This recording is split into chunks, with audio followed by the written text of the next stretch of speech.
again. It's so much warmer in here.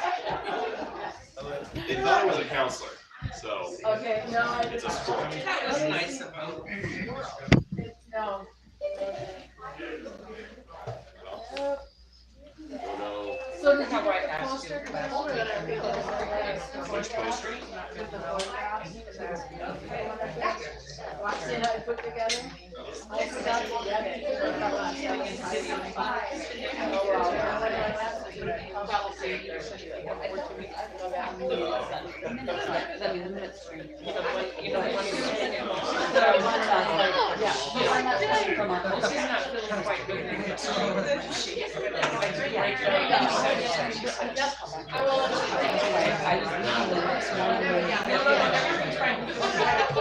And he just said that he would prefer it. I think what he does is he goes by second and then he inputs his. Sure. Yeah. It doesn't need to be, I just wanted to give you a sticky copy. Not a problem, thank you. Thank you. Oh, you weren't at the town hall, were you? I forgot to grab our poster. You are. Our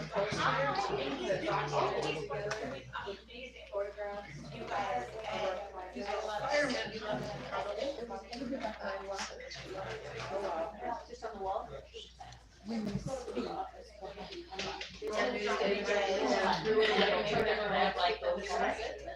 Do we have their? Don't be worried. It's nothing.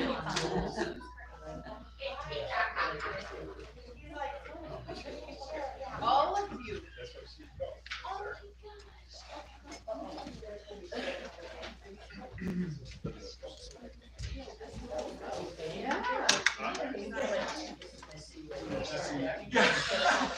Hey, what happened on my time? It's not driving. She won the car. You know, when you said that, I was like, oh, I have my card. I do. Sorry. I forgot that I have a card. It's Mia, but it's commonly known as. I think I met you. Yeah, it's actually in that. It's very common.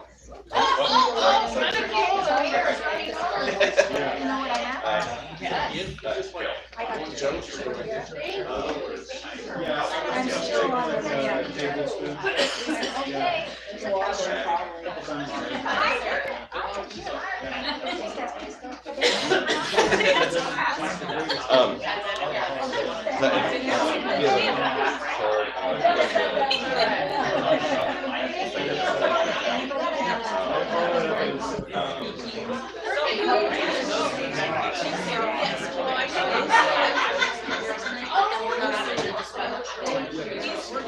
No, you'll be here all that. Yeah, it'll be a presentation.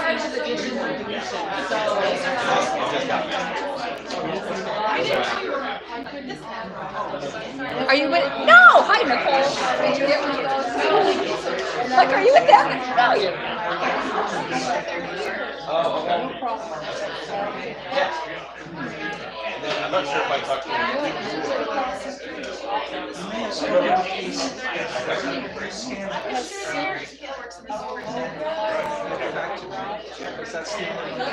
The only one you have? Okay, yeah, I'll do that real quick. But yeah, I think I talked to somebody because I know I sent in a grant letter or a letter. Yeah.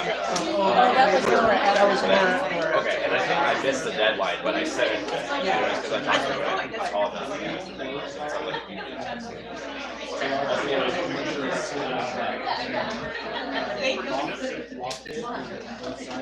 And then we disconnected our from the board, so we don't use the door anymore, but it's never.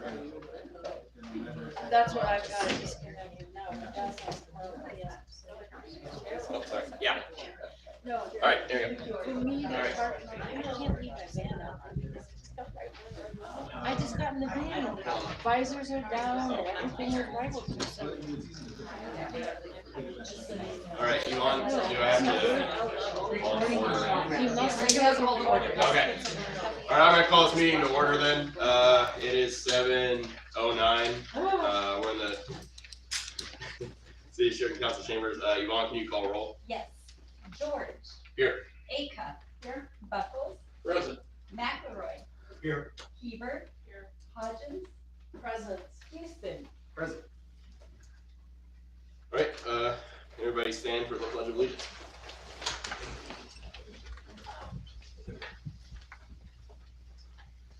I pledge allegiance to the flag of the United States of America and to the republic for which it stands, one nation, under God, indivisible, with liberty and justice for all. All right, so we've got some changes to the agenda. So, everybody on the second page, for presentations, we'll add Virginia Garcia. And then I want to move community grants up. I don't know, we want to call it H1, basically before the consent agenda. So H1. Yeah, we could call it H1, yeah. Because we have some people here that we don't want to stay till hopefully not too late tonight, but it could go along. And then everything else should be the same.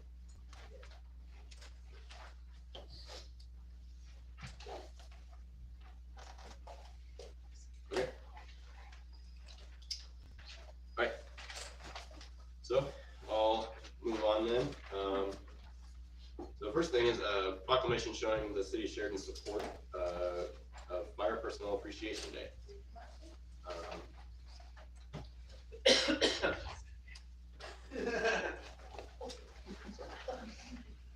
I've got a proclamation here, I'll go ahead and read. Proclamation showing the City of Sheridan, Oregon's support of Fire Personnel Appreciation Day.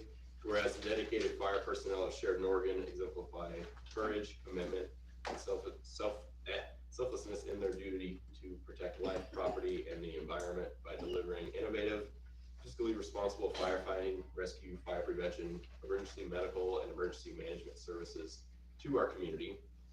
And whereas the Sheridan Fire Department responded to over 2,000 emergency calls in 2023, demonstrating unwavering readiness to serve. And whereas our firefighters and fire personnel have collectively completed thousands of hours of training, ensuring they are equipped with the skills necessary to respond effectively in critical situations. And whereas firefighters and fire personnel not only combat fires, but also educate the public on fire safety, conduct rescue operations, and provide critical support during natural disasters. And whereas their efforts extend beyond the call of duty, often volunteering in community events and supporting those in need, fostering relationships and building trust with the citizens of Sheridan. And whereas the strength of our community relies on the dedication and professionalism of our Sheridan fire personnel, who embody the spirit of service and sacrifice. Now, therefore, I, Cale George, Mayor of Sheridan, do hereby proclaim October 28th, 2024 as Fire Personnel Appreciation Day in Sheridan, Oregon.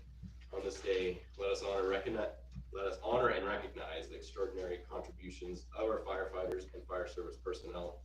We encourage all citizens to express our heartfelt gratitude and support for the remarkable men and women of the Sheridan Fire Department, whose sacrifices often go unnoticed but are never unappreciated. And I have this meeting.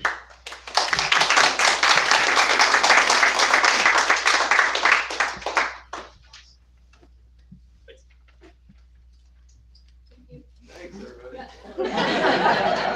I'm honored to accept that.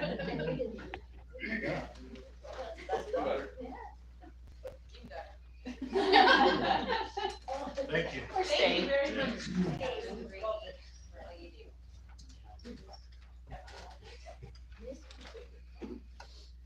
Okay. So next we have the first public comment period. Yvonne, have you got anything? I have not received any comment forms, I'm sorry. Fine. Okay. We'll move on then. So public hearing. Next is the completion of food bank project with community development block grant, COVID relief funds from the Oregon Business Development Department. And Tyler, have to, great, okay. So,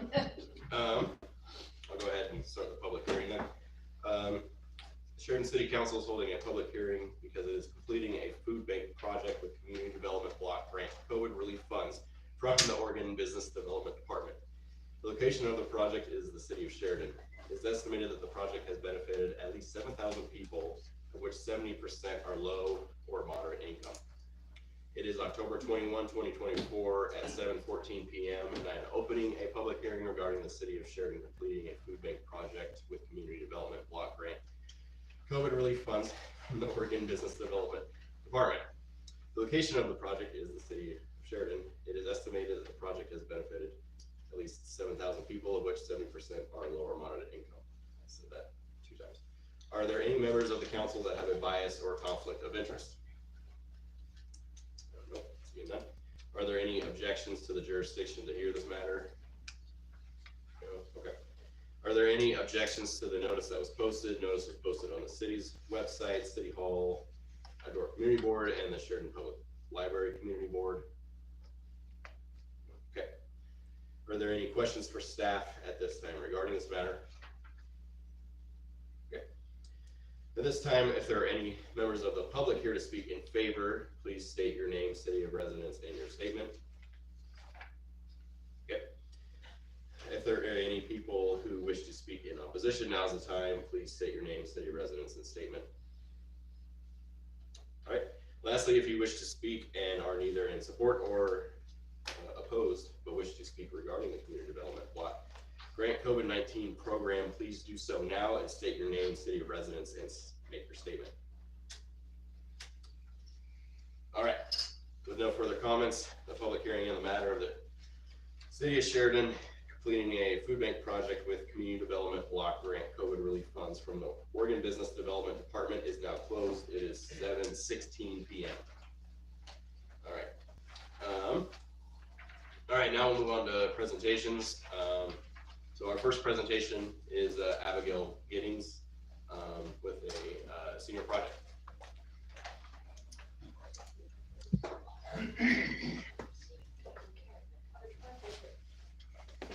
You can probably put it up I don't know. Yeah, right here. on Heidi's desk there. Yeah, oh yeah. Gonna block your view. Don't worry.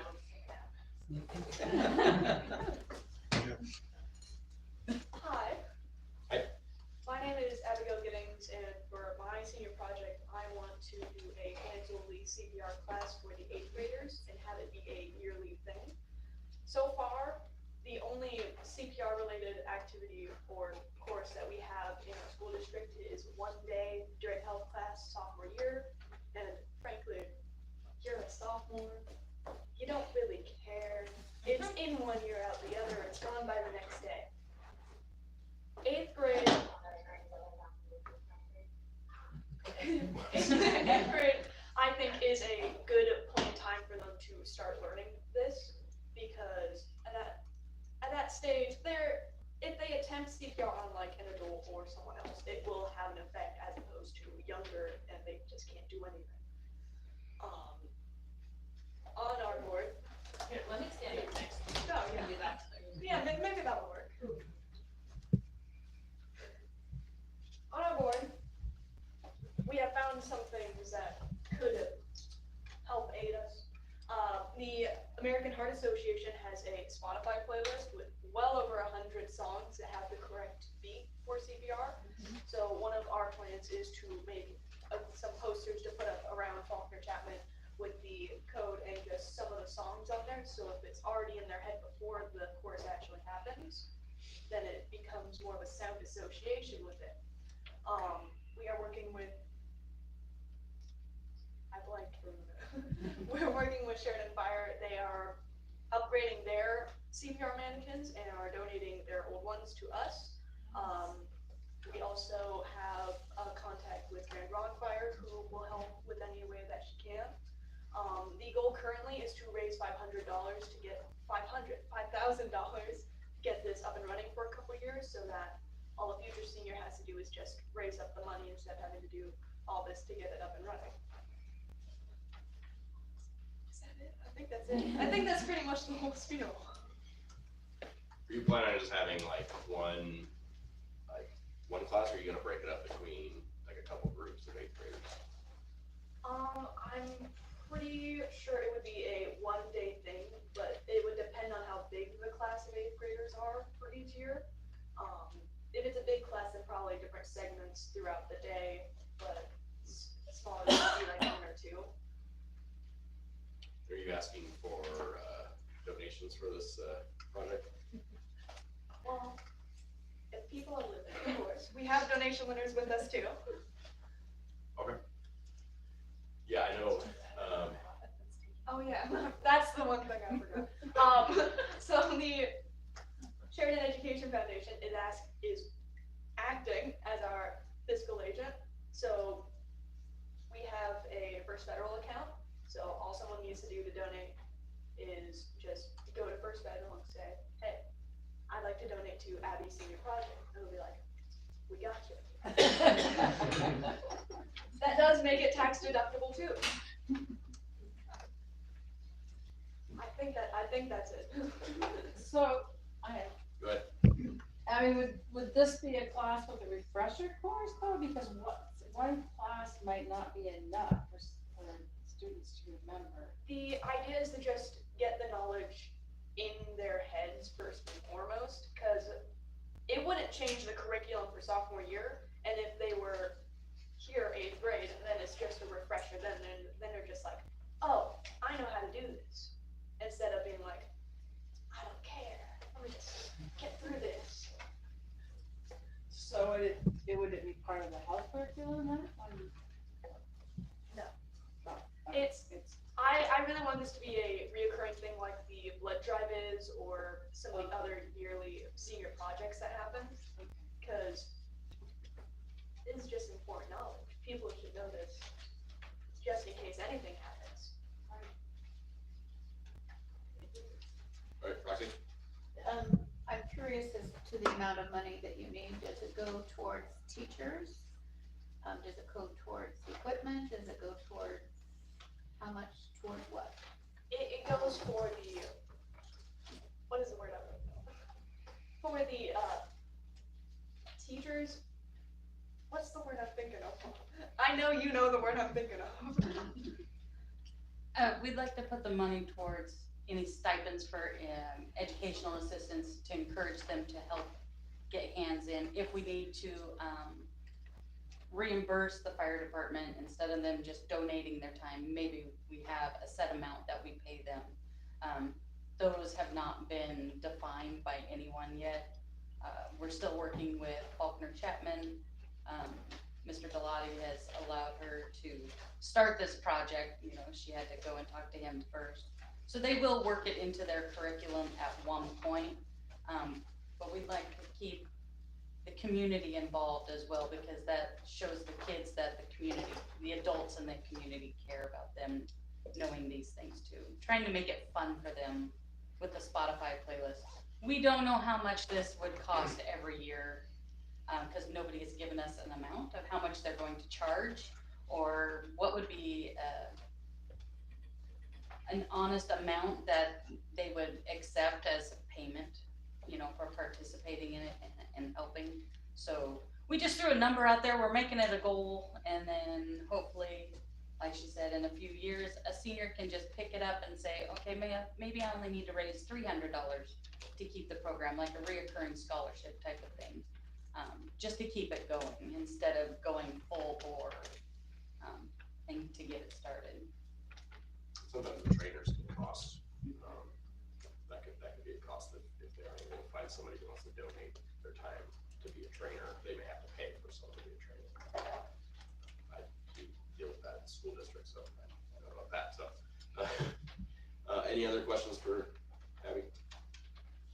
Just to say good job. Great job. All right, thank you.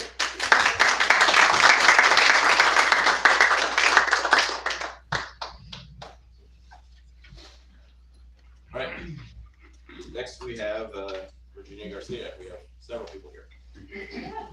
So much fun.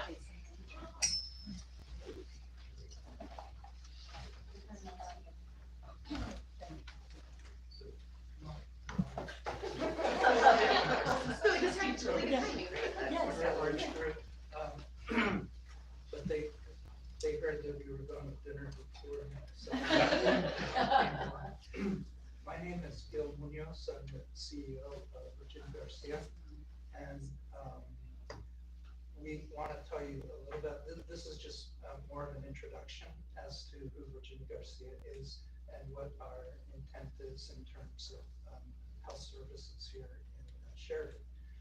So Virginia Garcia has been around for about 50 years. We have clinics throughout Washington and Yamhill counties. Closest one here is Willamina School-based health center. We also have McMinnville Clinic and Newburgh Clinic. So we've been in the community for over 30 years.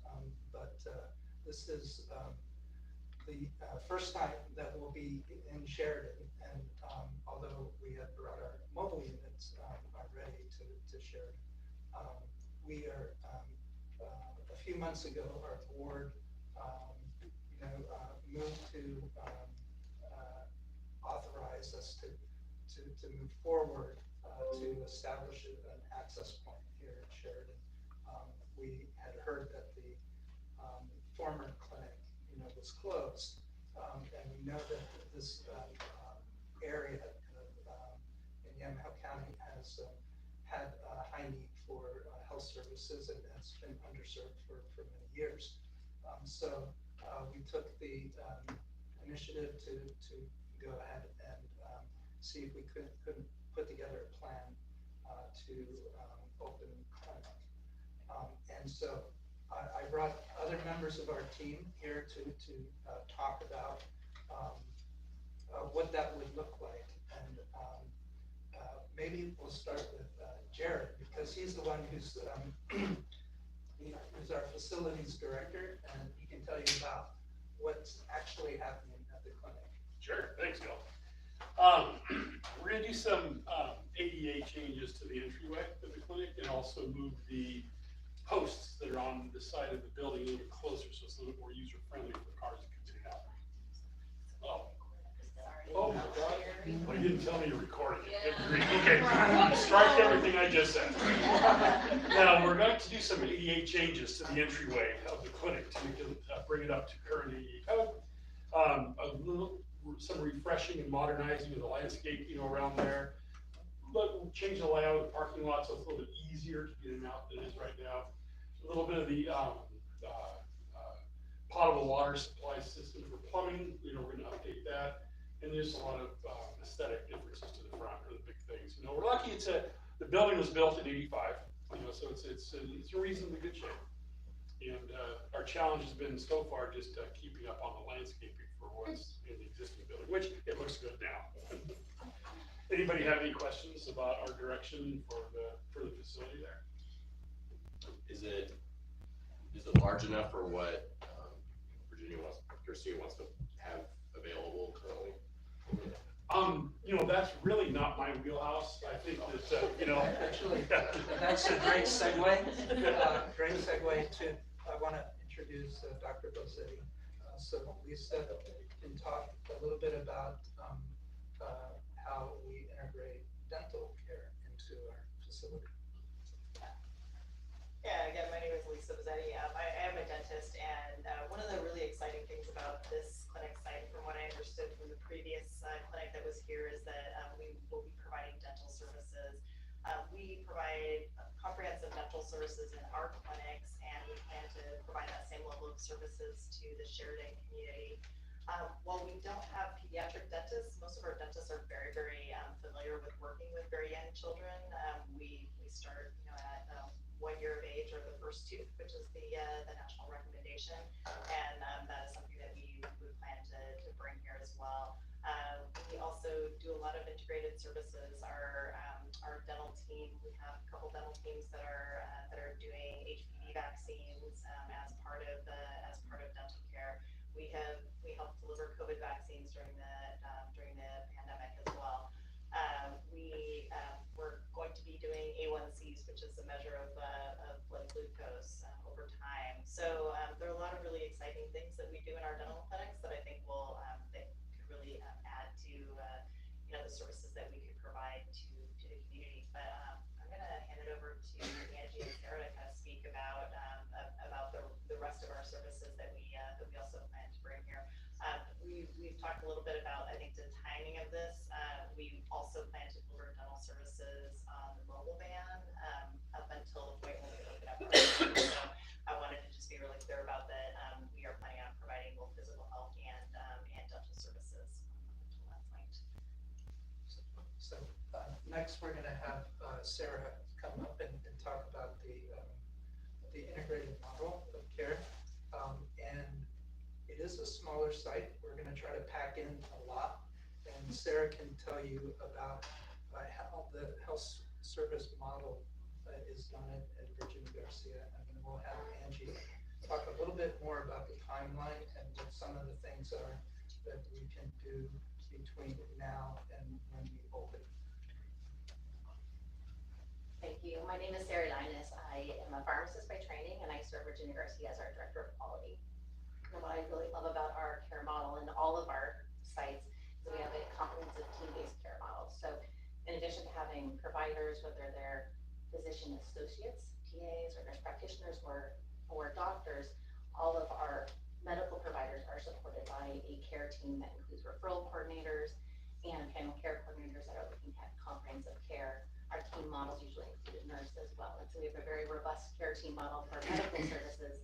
And as you just heard from Dr. Lazzetti, we are very committed to comprehensive care, which includes dental and pharmacy services. So in this care model, as in all of our other locations, we plan to have a dispensing pharmacy, and then our pharmacists work really closely with our primary care providers and our dental providers to make sure our patients are getting the best care possible and in modality. Oh, I forgot to say, and so, because if we didn't pack enough into this model, we also have behavioral health providers and mental health providers that help our patients, whether they're struggling with their chronic disease management like diabetes or with mental health diagnoses such as depression. We have care team members as well to support their needs. You plan on having them on site here? Right, and I think now I'm passing it to Angie for timeline. I'm Angie Hurley. I'm the Director of Operations for Virginia Garcia. So dental, medical, pharmacy, behavioral, and mental health.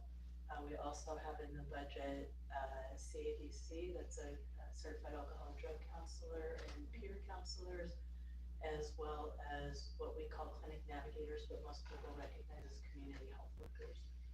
The plan is to have both the physical facility and one of our mobile units permanently located out in Hanover County.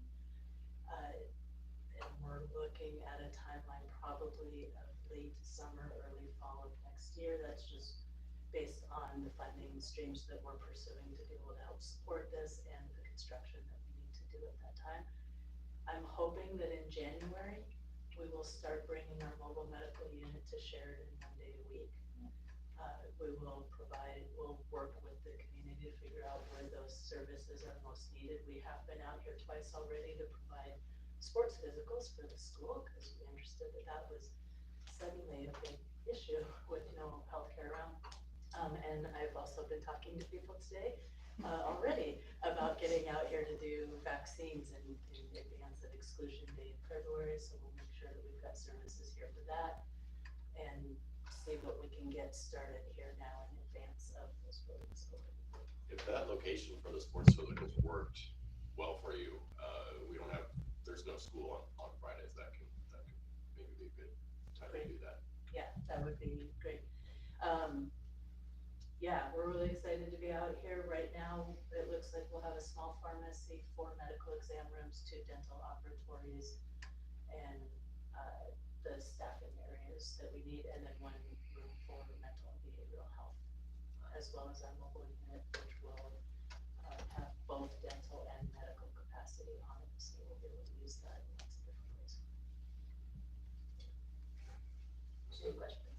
Yeah, we want to thank the council for allowing us to talk a little bit about Virginia Garcia and services we're planning to bring to the community. And yeah, we're open to answering any questions. If not this evening, then as we prepare for getting the clinic up and running over the next several months. I was just gonna say, I'm excited you guys are coming because I think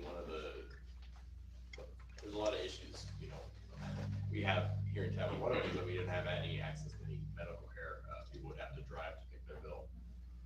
And even like, to get certain immunization that you talked about, the sports physicals, and then having an immunization clinic, for exclusion day for kids, like they would have to go, to Victorville, and not everybody has the means to transport, and get there. And having that here in town, I think is gonna be great. And then everything else added with the behavioral health, the alcohol and drug counselor, all that's just gonna be, extra, because we don't have that here either. And same situation, they have to go to McMinnville in most cases. So I think you're gonna have a lot of needed services for our community. So I want to thank you for coming here. Liz? So what hours will you be operating? Would they be regular Monday through Friday? Because we could use you Monday through Sunday. So we're typically open Monday through Friday. Yes. Depending upon, there sometimes during the year where we'll do specialty clinics, and could be on weekends. So we try to provide services in relation to what the needs are in the community.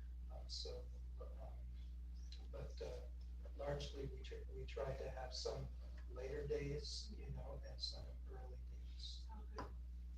And then I have another question for the dentist. We are considering as a council, getting rid of fluoride in our water. So do you have a program for youth for fluoride tablets or tablets? Ooh, can I suggest to keep your fluoride in your water as opposed to taking it out and doing a fluoride tablet program? That would be my recommendation. You can suggest it, but. Yeah, that would be my strong suggestion, but we definitely do prescriptions for fluoride in the clinics, and the medical providers can also provide that as well. For children, this For children, yes. Lucy? I was just gonna say, off what you're saying, it's a much needed resource for Sheridan. It's an attractive building. It was meant to be a medical building from the beginning, and I hope you don't have to do too much work in order to make it modify your needs. And what a wonderful building to have filled, the beginning of filling buildings in Sheridan. So welcome to the community. Thank you. I can share maybe just a fun thing. We just recently have remodeled our Newburgh clinic, and in particular, we are actually able to use a lot of the dental chairs, the facilities that we had there in the space. So it's actually a really amazing fit. The fact that space-wise, it just fits perfectly in the space. The materials that we had were about 10 years old, so they really they have a great lifetime as well. So I'm just really excited about the fact that that worked out so perfectly in this case. It's such a good location too. Definitely is. Heidi? Sorry if I'm able to ask a couple questions. One is, I'm a huge advocate for eye health, and I know that a lot of our students also don't make it to MAC to get glasses or to even get their eyes tested, and our school does provide that, but then the initial testing, but then there's information to show that the parents aren't able to take them to get the glasses or even to afford the glasses. And then that brings me to my second thing, which is, can you tell people a little bit about how the billing works or insurance? Because that's a really big concern in our community is how to pay for healthcare. So, sorry, thank you. I'll take the vision one and pass the because I'm operations. I actually just had a meeting earlier this week with an organization called Vision to Learn, and I've also met with KCI Institute. Both of them have mobile vans. Vision to Learn is specifically focused on school-age youth.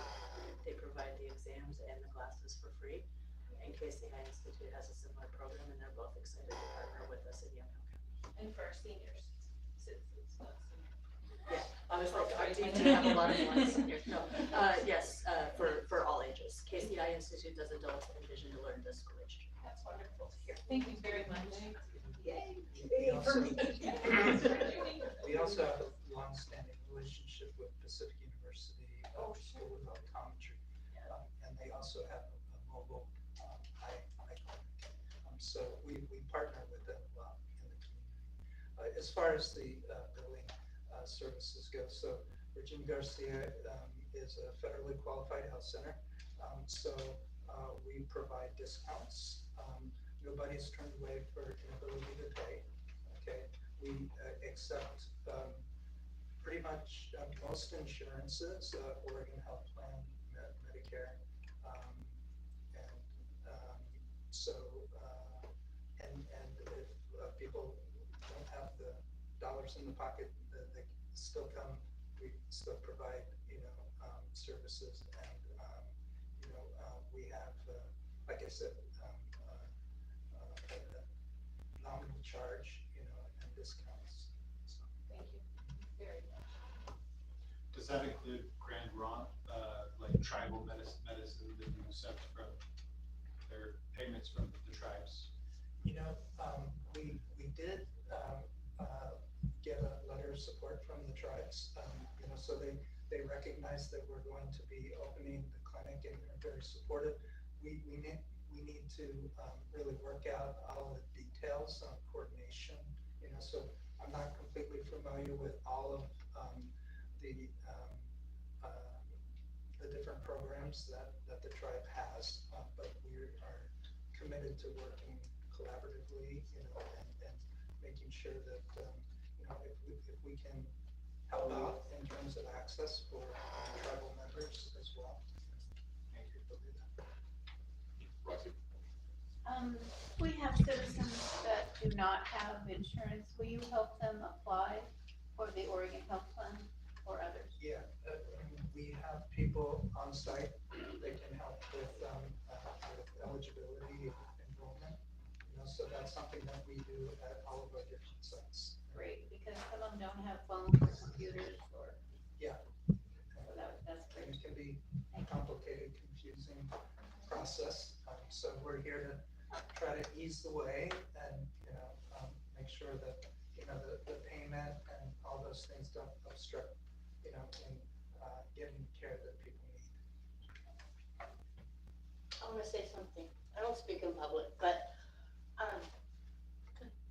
Virginia Garcia, I moved to Oregon in 2009, and this was long before I knew anything about Virginia Garcia. Okay. I had started working, but I didn't have insurance. I had broke a tooth. Didn't know what to do. I was living in Forest Grove. I went to Cornelius. They took care of me, and it ended up only costing me $30. They pulled my tooth. They gave me what I needed for antibiotics, and they were just amazing. I mean, now they're part of my family. Years later, but they're about the community. They're about helping. So that's all.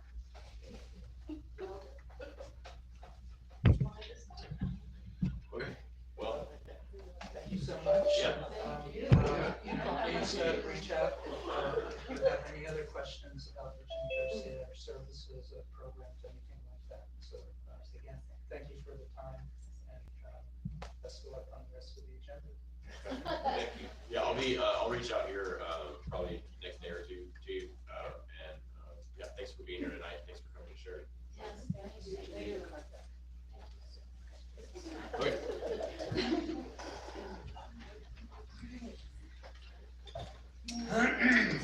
Where are we? Community grants. Yeah, community grants.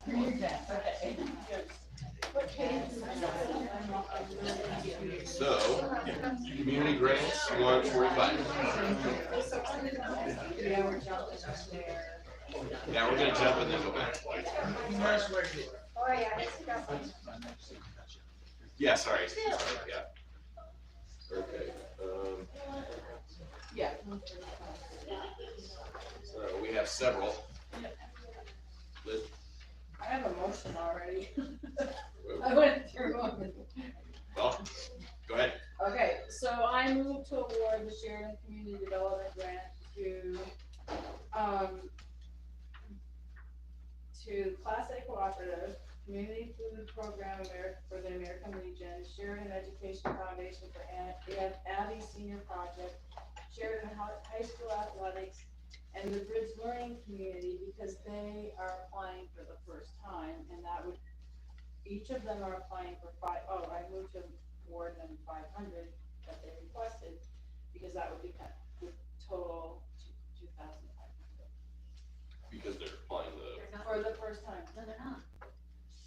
I went through the thing, and I went through the, they're not, who's not? Well, Bridge Learning Community got Q3, they got, I don't have a dollar amount, but. Yeah. See that, okay, I missed that. And Sheridan High School Athletics. No, Sheridan High School Four. cheerleaders, this is the high school athletics, the cheerleaders were awarded, so it is different.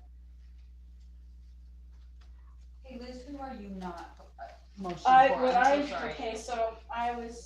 What I was thinking, and I didn't realize until Roxy pointed out, that the Bridge Learning Community has already been awarded a grant, but I was thinking Classic Cooperative, Community Food Program with the American Legion, Sheridan Education Foundation for Abby Senior Project, Sheridan High School Athletics, because this is the high school, not the cheerleaders, and the Bridge Learning Community, and that would total 2,500. Because they're each requesting 500, and we only have 2,500. So that was my motion. If you guys want to discuss. Well, we need a second before we discuss it. Anybody want a second? Okay, well, I think that motion might die, but another option too is we can basically add up however many of these are, 1, 2, 3, 4, 5, 6, 7, 8, 9, and then distribute the money accordingly, whatever 25 divided by 9 is. Ian? I would like to have some discussion about this if possible first. Yep. Okay. I like your ideas, they're great. The ones that I would like to support, and we could choose more than 5, I'm sure, but if we always choose 5, I like the Class A Cooperative, Sheridan Parks and Rec, Chamber of Commerce, Abby Senior Project, and Bridge Learning Community.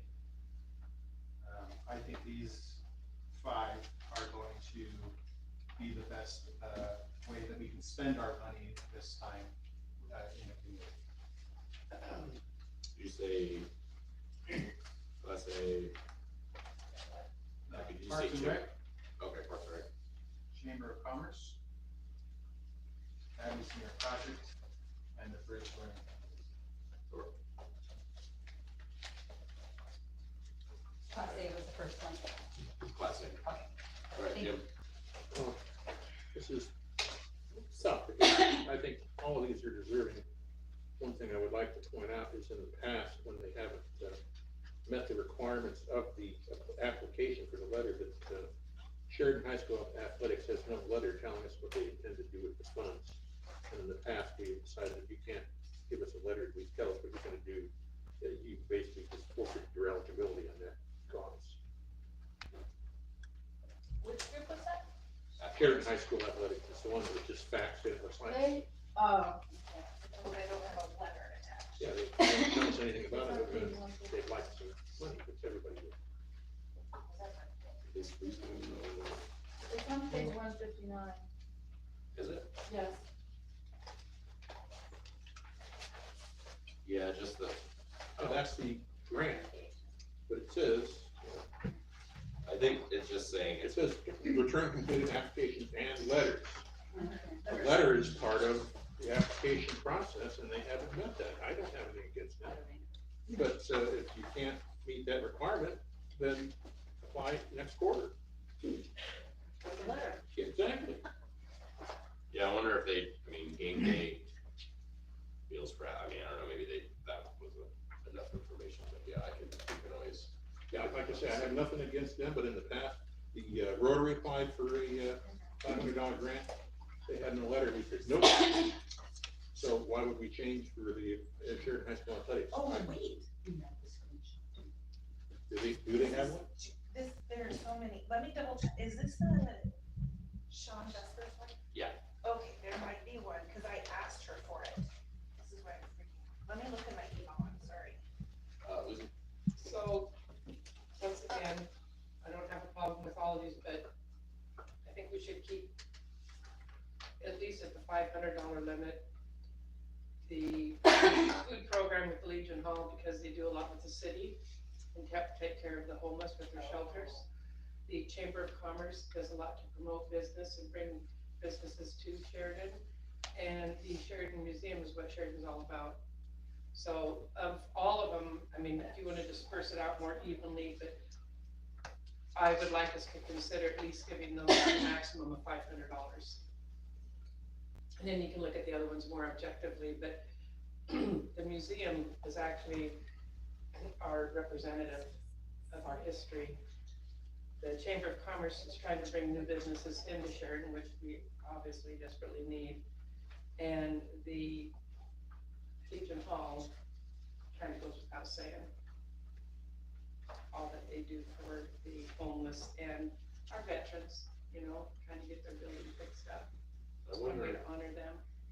I know The rest of them you can pick apart, but those three I'd like to see stay at that 500 base. well, that and the museum, they're not gonna come close to their, you know, they're still gonna be $1,500 short, Right. but, okay, Ian? I guess after you said, the way you said it, I thought maybe I should say something because I don't support one of these. And I would like to argue against it.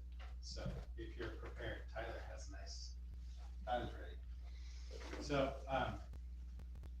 I know that the community food program at the Legion has been a popular thing to support. However, as a veteran, I don't like this program being at the American Legion. The American Legion is a club for veterans to be able to go to be able to commune with each other, to be able to talk to each other and get the mental health services that frankly don't freaking exist for veterans. And this type of club is the club that exists for that. And we have one of the most poorly attended American Legions in the area. And I'm sorely disappointed that this program has occurred in the first place there, because it's turned away veterans, many of which in our community has a very large population of veterans, and many of which will not go to the American Legion because they don't feel like it's a place that they can go to be safe and to relax and let loose. That's what I've had, and so I oppose sending any money to the community food program at the American Legion.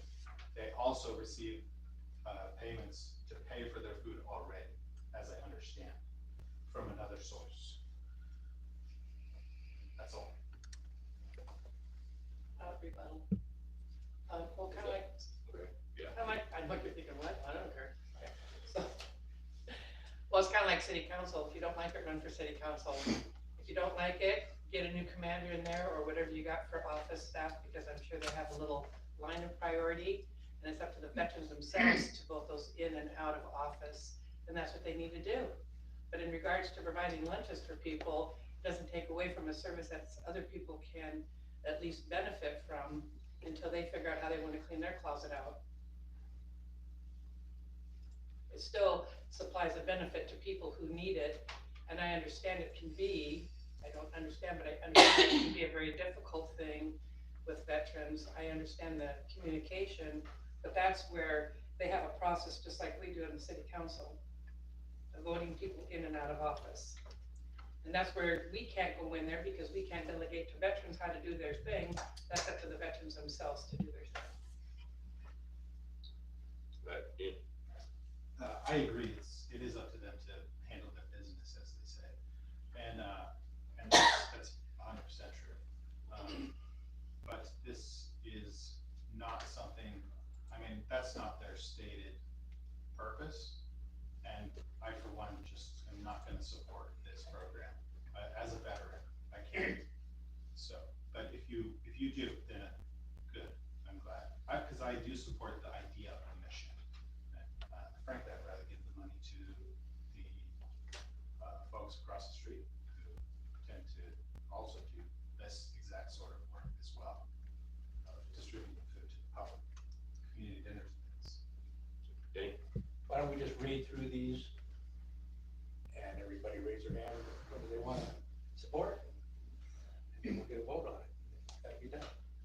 Have you been? I keeping track track of running who totals so wants far. what, so that we can kind of get a feel for, I've got Liz, Ian's, and Lucy's, so. Oh, okay.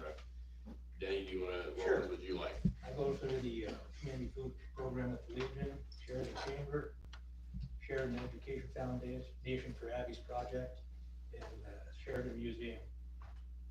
And that one's up in the air, you can have that one. Wild card, okay. Jim, or did you, or you share?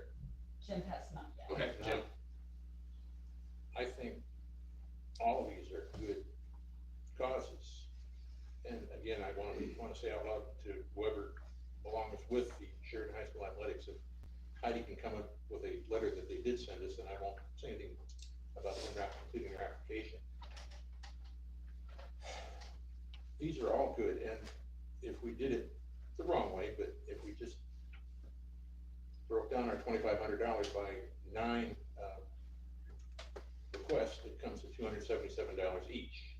If we pull out the Sheridan High School Athletics because they didn't have a letter with their application, then we come to $312.50 each.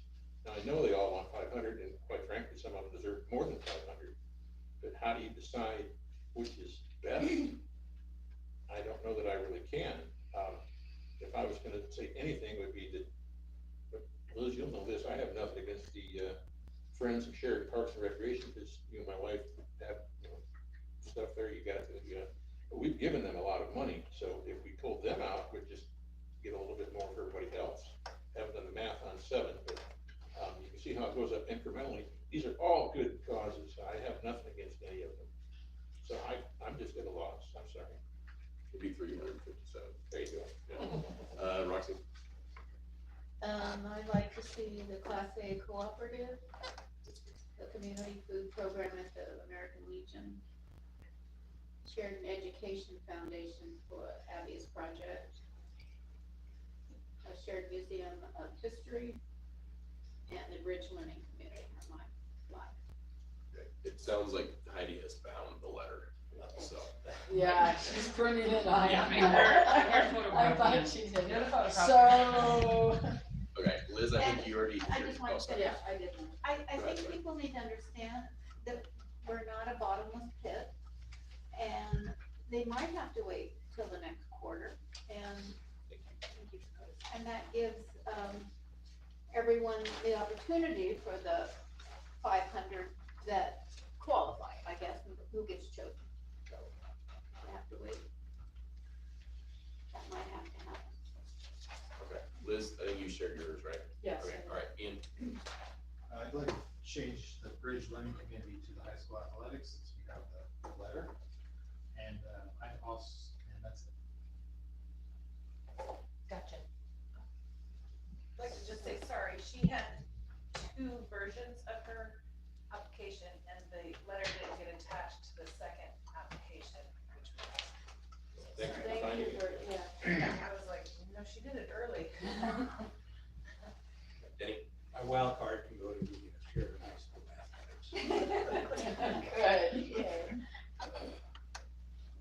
Well, I mean, I guess we could take the top 5 with the votes. Well, I'll throw in the Sheridan High School also, they don't have a, Okay. and I still use So we're rank voting, or whatever that's called on that. So on the ranking, do you wanna know where the ranking is? Yeah. Without Jim. So with, we'll let Jim be a tiebreaker, right? So you have, in first place position, you have Abby's project, that's Liz, Ian, Denny, and Roxy. Second place, you have, the Sheridan High School Athletics, which is Liz, Ian, Denny, and Lucy. And then you have your community food program, that's in third place, that's Liz, Lucy, Denny, and Roxy. And fourth place, you have the Sheridan Museum, which is Lucy, Denny, and Roxy. And your fifth place then is the Class A cooperative. Well, actually, Class A cooperative. The Bridge has 2 and Class A cooperative has 3. So, I guess, So it'd be Class A cooperative is the fifth place. And the Bridge Street Learning Innovative is six. Yes, Okay, is got it. six. I support the. Oh, excuse me, wait, hold the line. The fifth place was Sheridan Chamber of Commerce, and then Class A cooperative is six. Okay, I'm sorry. I was about to say, I'll volunteer to I- buy candy for chamber, if we don't give them money, Right, right. So but it won't be $500 worth of it. So Sheridan Education Foundation, high school athletics, and, the Sheridan Museum, community food program, and the chamber. Okay, Ian? I think the Class A cooperative is doing something, good for our community, especially with the elderly and doing things, during Christmas. Having a movie night, they wanna expand this and possibly even do movie nights into the park during good weather. And so I think they would be a really good addition instead of one of the others in that five, that's all. So we could divide it by 6. Because Jim brought up the letter question, I don't think the American Legion had a letter with their application.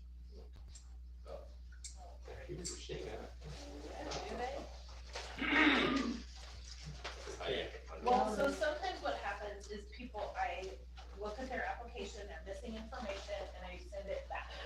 So they'll send in their letter, and then I have to. Project is nice to do. I was correct. I missed it. Doesn't Make involve a make lot. sure the recording caught that. Tyler's right. How did this come in? You know, Let me take a look at my. That one's stamped.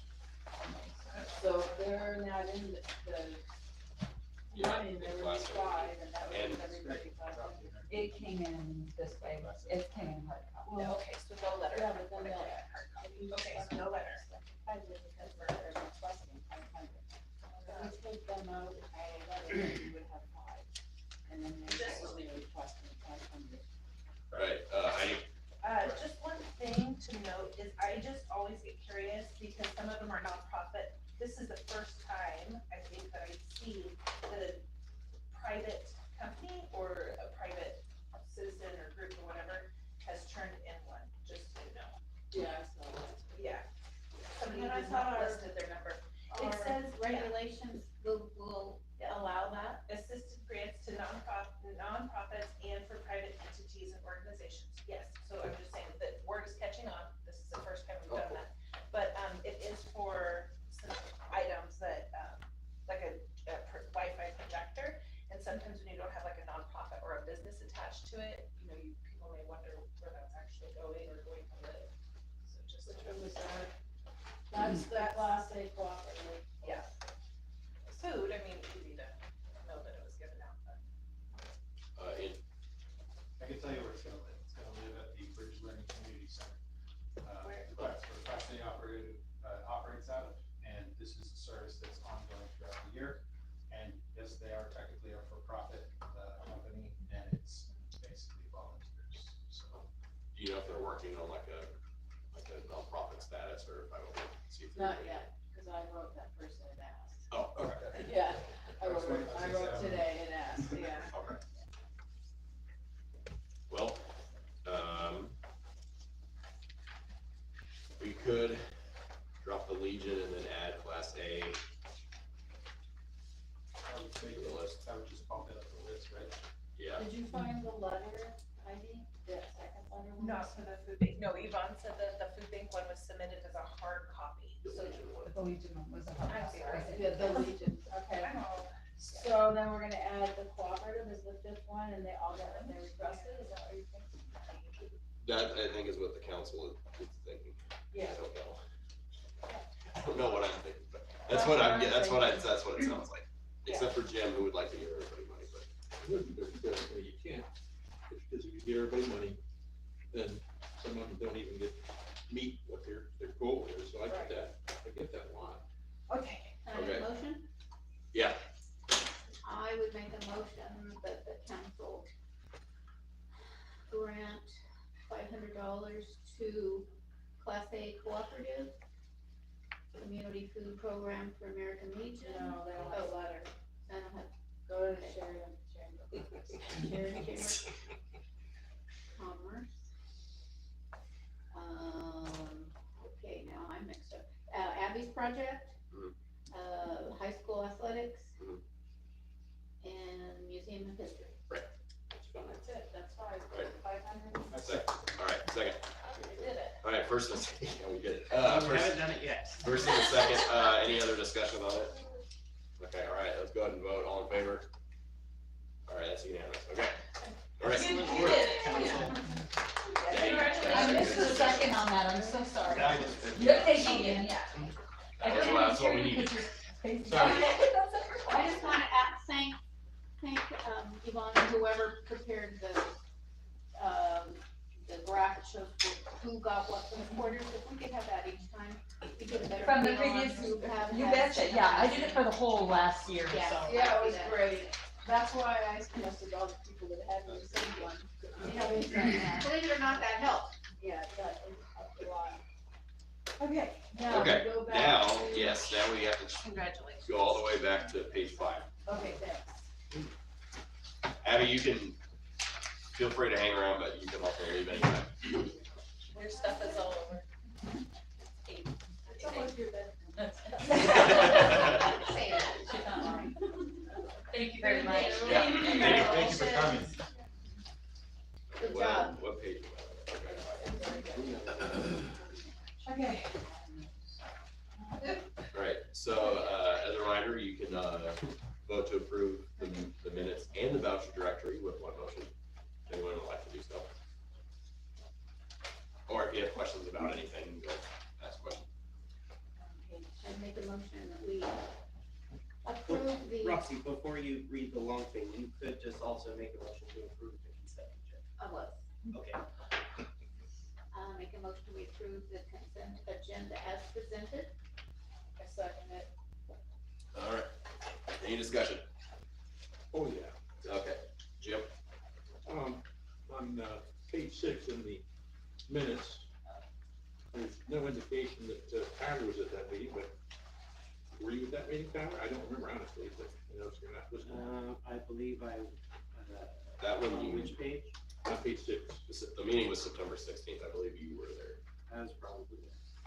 I think that's good to indicate to let everybody know that we have somebody keeping track of this for legal purposes. This is on page 9, very, very minor. Under the adjournment, yes, I seconded the motion, but I'm Counselor Buckles, not Counselor Gill. That's not a big deal, obviously. Is that September 16th? Yes. Okay. Page 9. I'm gonna give Omega a really hard time. Okay, like that. let's see here, on page 10, it says, you know, call to order and roll call. There's no attendance information whatsoever, Is that me? and that, I think it may be, I didn't catch the end, but, if that's you, and that night, we also had a fill-in attorney, I don't know if that's the right phraseology, but, Yeah, so, you know, I think that should all be indicated on there. Once again, let everybody know that we had a lawyer here, it just wasn't Tyler, but we had somebody, because she did make a couple remarks during the meeting. And I have to apologize for these minutes. I was literally in training at the same time I was typing them, so I wasn't very focused, so. I think these things just happen. I just have, it's not on the agenda, I have a question about, letter A on page 10, the Tara Summers, did you talk to her? Oh, yeah. Gail? Has that been resolved? Yeah. Okay, but it's being worked on. Right. Okay, that's all I wanted to know. Under old business, the payment management implementation, what I found when I looked through everything, including the budget, was, I think we came kind of close to passing that with a $9,000 bid until we decided there may be some lower costs out there. I went to the budget and found out we only have $6,500 budgeted for that. So it's probably a good thing we did pass that for $9,000. That's just a note in passing. That's why I came to you. Oh, no, I understand, but I don't think we realized we were going over budget. Did anybody else? I did not. I thought I put that thing up. I don't remember seeing it, but that's just there. And then, on page 12, again, I wanted to ask, just like I just asked Kale, down under other discussions included on farm leases, did the staff get back to you, Denny, on the farm leases? No. Okay, that's all I have for the minutes. Shall I keep going or not? I mean, I have Voucher. I get, yeah, you have to keep going with your questions. Anybody have any questions on the minutes before we go? Okay, all right. I'll be as quick as I can. Okay. Okay, it's the first time since a while that we've had actual 3 different breakdowns for the vouchers, close council, pre-council, et cetera, et cetera, et cetera. On page 16, have we always been members of the Waterworks Association? I just never noticed them before. Should be, it's an annual membership. Okay, I believe that's who does all the cert trainings. Yeah. okay, just caught me off guard. Yeah, That's why I asked. certifications and classes, they help with the continued education that's required. I help provide those classes. Always. Okay. He just got his 25-year membership, so Yeah, so for over 25 years. Okay, on page 17, I noticed that Canon was getting money for the library copy usage, which nothing wrong with that. But as we go on through, we get to page 19, and things get very confusing for me, maybe not anybody else, for me, because at this point now we're paying Delays Land and Financial Services for a copier lease for the public workshop. I don't know what a copy star is. Is that camera related or copier related? Security cameras. Okay, So right before it. okay, and I noticed that they're, so we're paying them for a copier lease. And then down below is the Kia Star lease, at a different brand of copier, but is that City Hall, is that correct? Yes. Okay. These ones are all, this was a contract that was approved by the council about 2 years ago. Good. And then finally,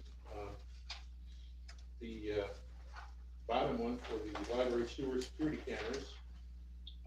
Why is there a utilities cost there and no other place? All the rest of these are outside services. This middle line 010015, which is parks, 609, on page 19. Would that be electricity? So you do, so at our council meetings, we're gonna start having the finance director come, so she can directly answer the questions that come up during this time. So this is Stacy Coker. Are we ready? Hi, That Stacy. is my goal. To answer all the questions. To answer that question in the budget, the way it is set, is my understanding, we do not have that specific, you were on page 19. 19, I just wanna double check what is it before I say it.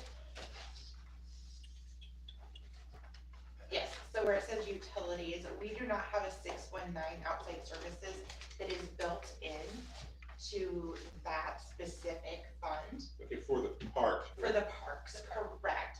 So 14, the library, 15, the parks, where you see the 20, that's sewer, 40 is water. We have outside services, 619 built into that, the parks does not. As time goes on, I am making a list so that hopefully as years go by in future budgets, we can update some of this, so it is the same accounts throughout all of our funds. Okay, thank you. Makes sense. Now on to page 21. I just want to know what pest control cases of bazooka are. It is bee killer. Bee killer. Yes. Then Probably I'll- the brand, I hope. It is the brand. Okay, that's fine. We've got a lot of these problems. Yes, we have had to purchase quite a bit of that. I noticed, but the street fund was also purchasing bee killer. We had problems with bees in the streets, is that right? The way that we have to split our funding, if it is, whether it's streets, shop, water, sewer, it all kind of goes together. So yes, if there is any bee killing that unfortunately had to happen on the street corner, yes, it would go to streets. Thank you. Oh, boy, yeah, We only kill the bad bees. hopefully, because after And all, we do get complaints for them. after all, we've got the bee project that brings the good bees in. On pages 22 and 23, this is an observation more than a mistake. I'm just, again, I try to watch our pennies. Initially, for August 24, we do a postage meter refill for $217.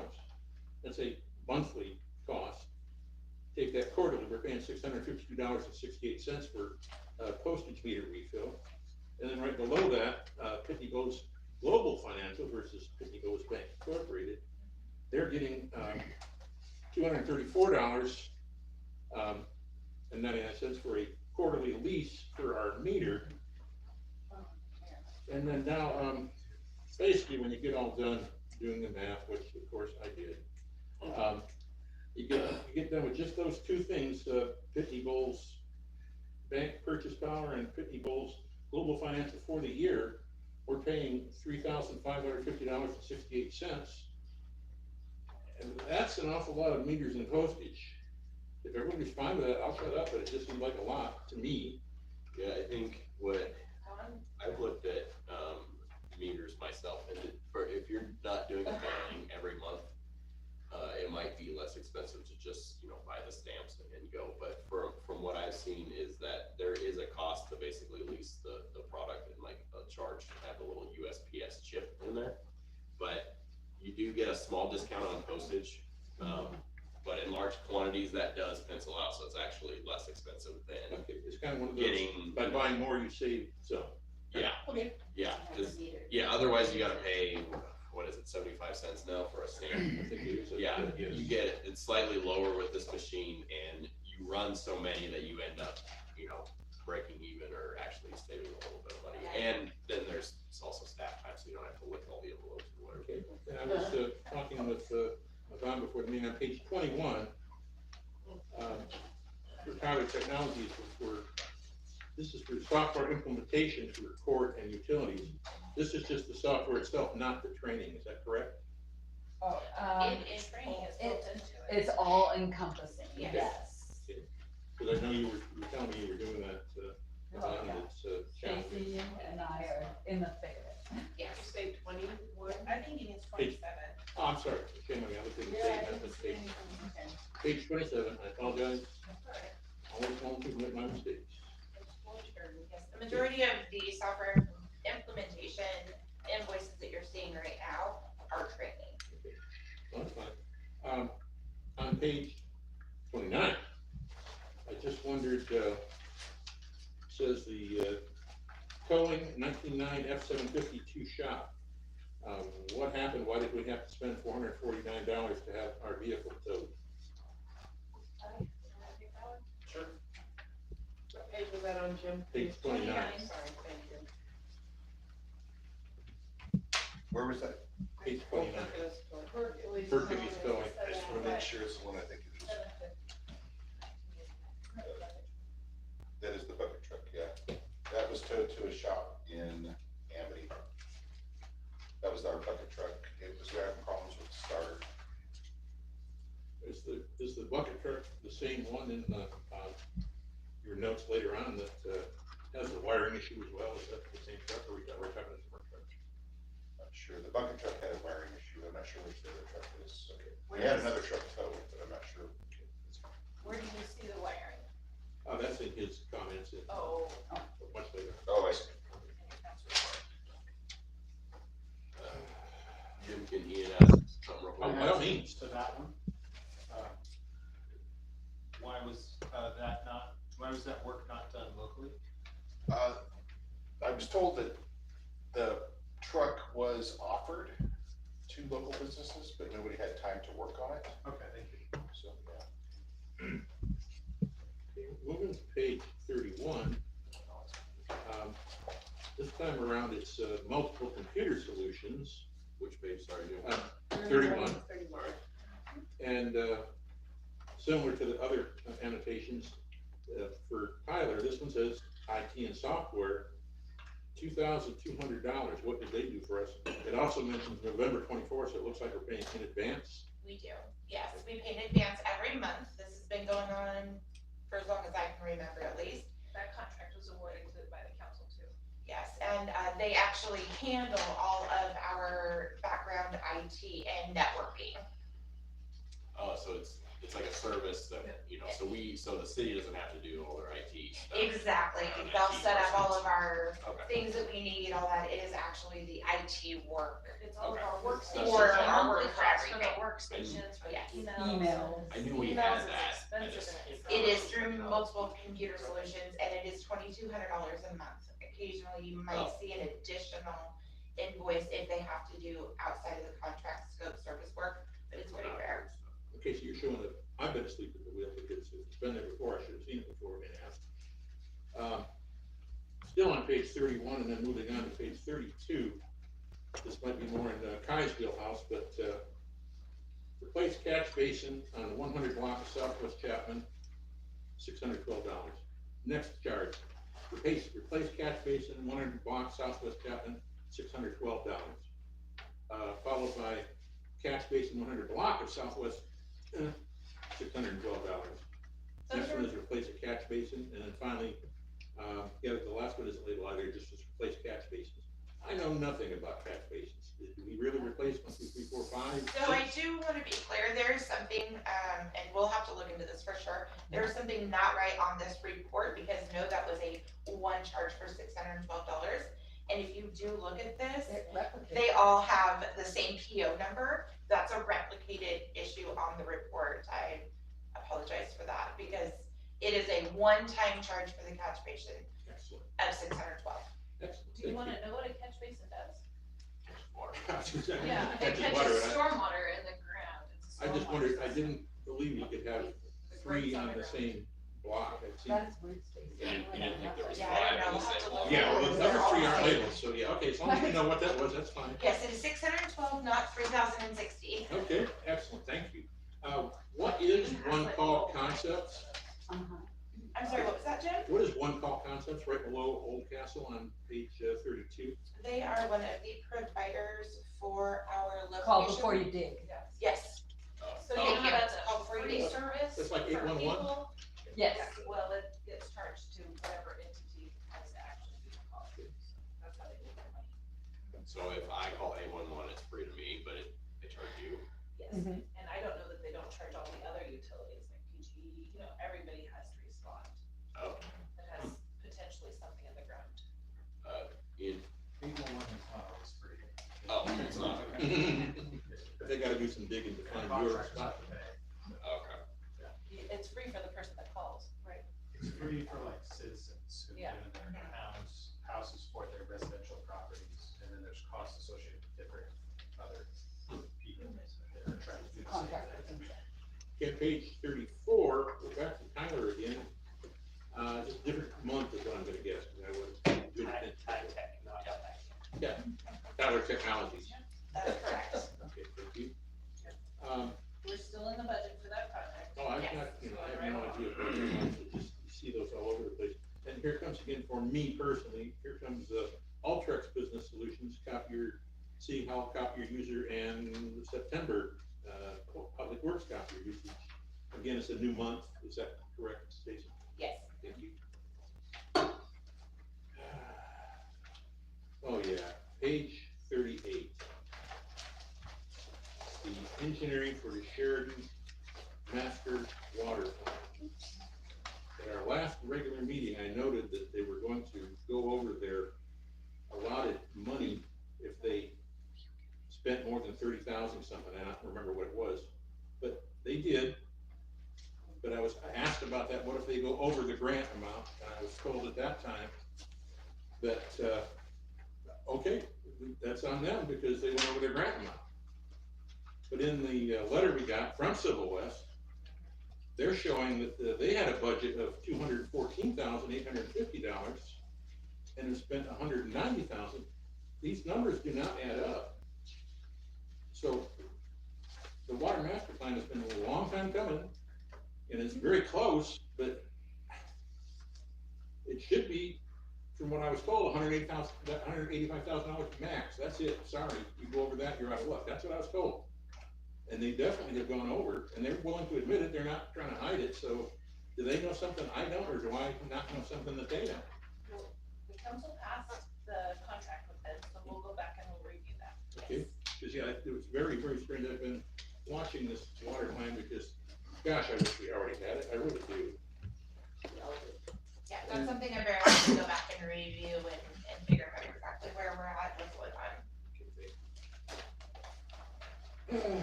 Believe it or not, I'm getting close to done.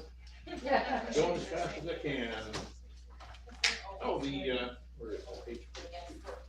scopes of work, and the council always reviews those scopes of work. I'll go over those with Abigail, for sure.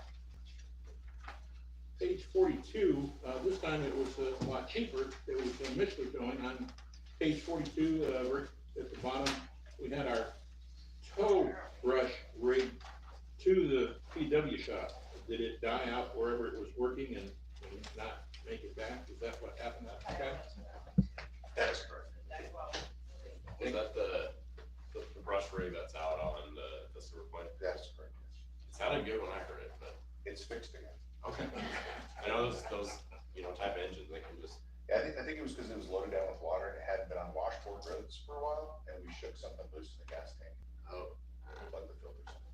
And it had, like, even its carburetor was reconstructed. Like I read the invoice, they wrote a lot of stuff about it that they did.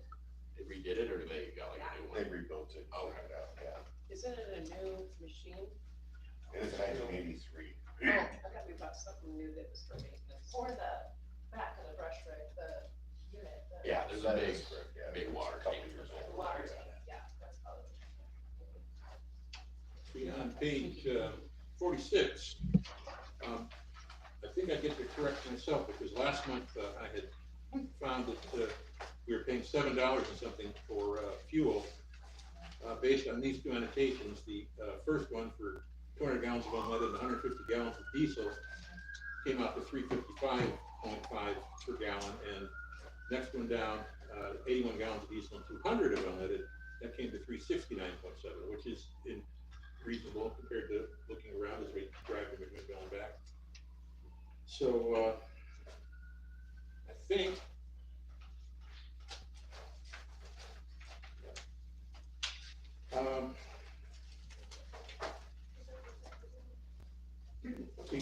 on page 47, this is the last one, and again, this is just me not being knowledgeable.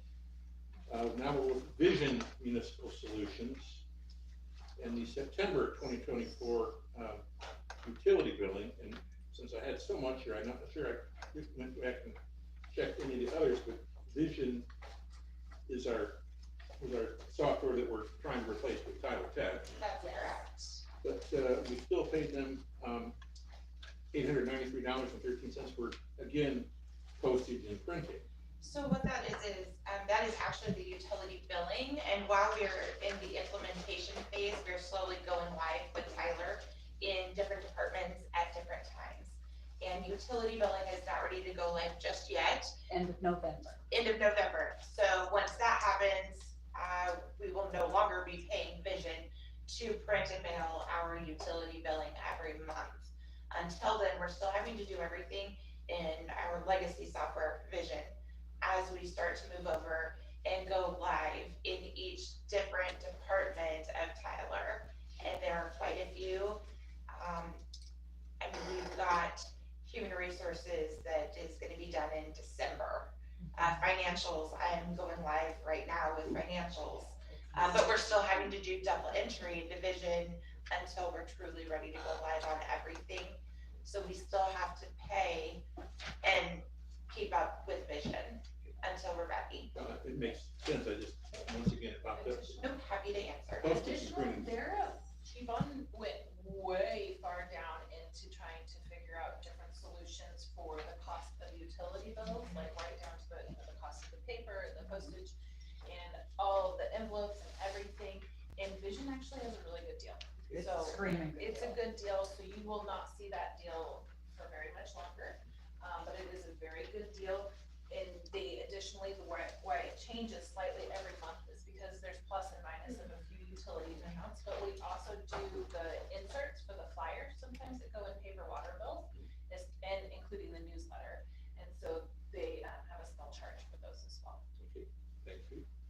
And the last one I had was on page 48. And I'm gonna pick on you now, Stacy. Okay, Because it says, balance of deputy contract increase. Okay, I understand that, I didn't know they increased their, but then you look down below, it says, Cobra upgrade to PW shop. I think you meant. I meant to not copy that line. You got me. Because it is built, it is built to the right, line number, so I knew that Yes, it wasn't yes. another No, $4,000 code job, so yeah, that's it. Apologize for that, Oh, I am happens. human. I get it. Is there any other questions for me? I don't have any, that's for sure. I can handle Jim, I can take anything. Yeah. You have a question? Oh, Ian. I'd like to cover some things in this before we vote. Okay. The minutes of What page do you go? this is, let me just make sure I'm on. All right, page 9. Under the minutes. This is for, September 16th meeting during the mayor and council comments. It was said here,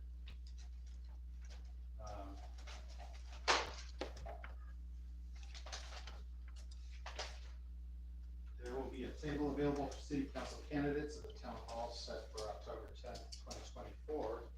And then at the next meeting on October 7th, during a portion of the meeting, comment was asked about that, and I believe your response, Heidi, was that candidates were not welcome at the town hall. So I'm curious as to what changed from that 2-week period that you would say that in that meeting. Well, I think that this is not intended to be for the candidates having a table, but the candidates are welcome to circulate the room. That's not an answer to my question. I'm saying that I think that we should go back and listen to the audio. Okay. So there was not a change, or there? Not in my head. Okay, all right, thank you. Can I make a comment on that? Sure.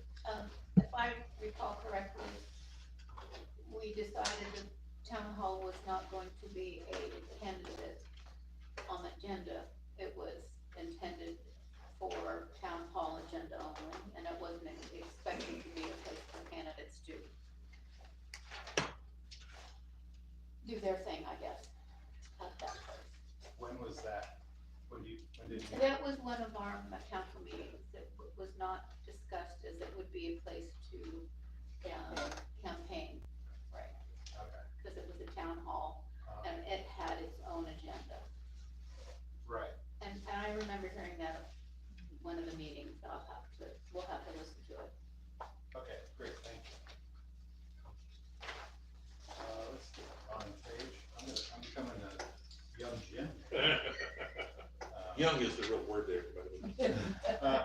Let's see, different Jim. Let's see, on page 22 of the voucher directory, Perkins LLC, doing business as Waddell Electric, since that we've purchased a circulation pump at Southside Park. It's a grant, sorry, it's a part. Is this a part for a circulation pump? Yes, it is. And I'm sorry, what page was that again? 22 at the bottom of the page. Okay. Pump and parts. Yeah, circulation pump for, and parts for the, maybe you'll help me with the word on that. The water feature there? Yeah, the aeration, I believe it was the aeration pump or something like that. I wasn't here when you ordered it. Yes, I know, so I'm pretty sure it was the aeration pump, and that is grant funds, by the way. I'm on page 22 and I don't see it. It is right here, okay. Circulation pump and parts, yeah, so part of the grant that was, the Southside Park has for aeration to be added to the, water, to the pond that's over there, to help mitigate, hopefully, some of the, you look like you want to ask. No, actually, I'm aware of what an aeration pump does. My question is also related to another thing at the Southside Park, which was that there was a pipe at some point paved area and then pumping water up to another area, and there was a lot of confusion among the citizens. So wait, wondering are what we this doing was. expenses right now, or are we gonna table that to the council comments? I'm asking if this is related to that pump. Okay, got it. No. Okay, thank you.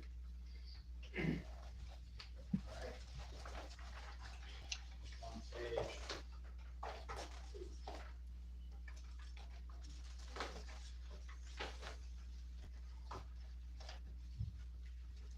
31.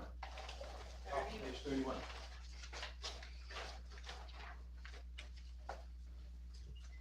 It says total sidewalk at 334 Southwest Jefferson Street, safe routes, sidewalks, and it says $13,230. Is this the grants fund that we did, the $15,000? It was, There's no grant money for that, that's street funds. sorry, street funds. They According to came from, Yeah, we did a planning activity and it showed That's the correct. infill. So the planning activity was with Safe Routes to School and they did the big plan. so this is not the one that's right out front of the school that we were talking about, where there was like the retaining wall. This isn't, so that one was already done. This is actually further down on Jefferson. Okay. Yeah, we're in The one- phase the 2. one with- Around the corner. Yeah, that one with that retaining wall was, Third. Third?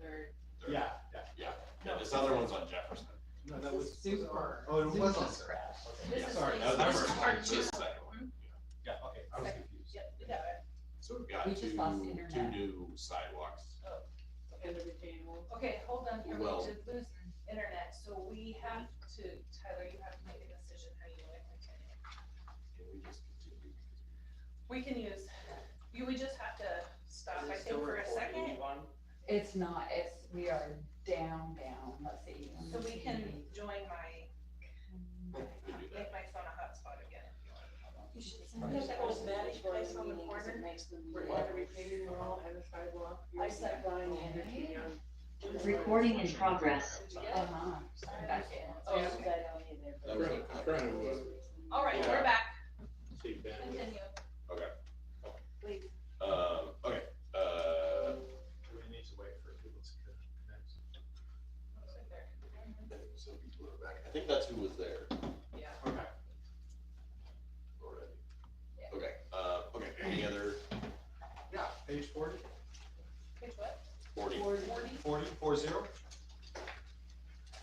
E-Train Custom Fabrications, it says welding for Parks Trailer, $280. I know how much welders get paid, and it's a lot. So that means that they were there for a brief amount of time.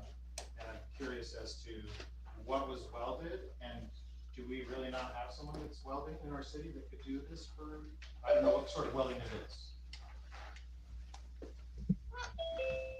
Before my time here, unfortunately, I did see the bill though, and I did ask about it. There was something broken on one of the trailers, and it was actually delivered to the welding shop.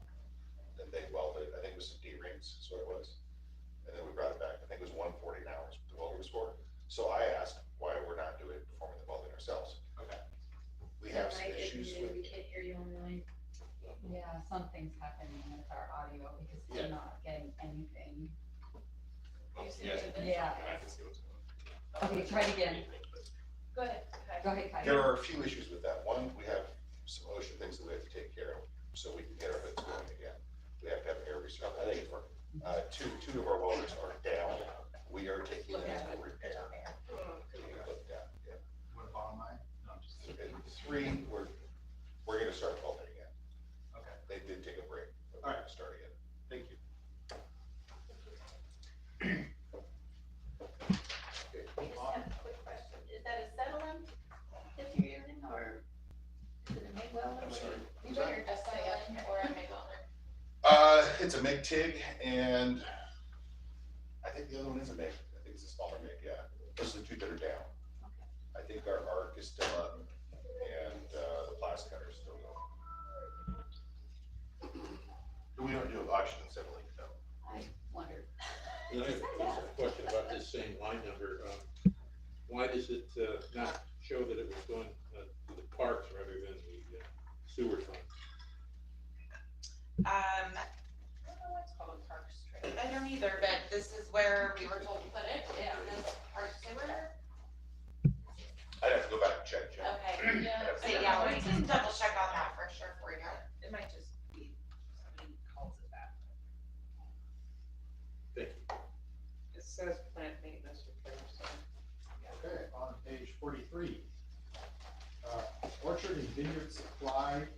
PVP pipe for aeration and recirculation.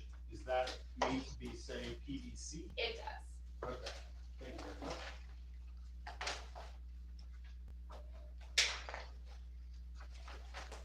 On page 45, very top, Stony Mountain purchases, sewer purchases.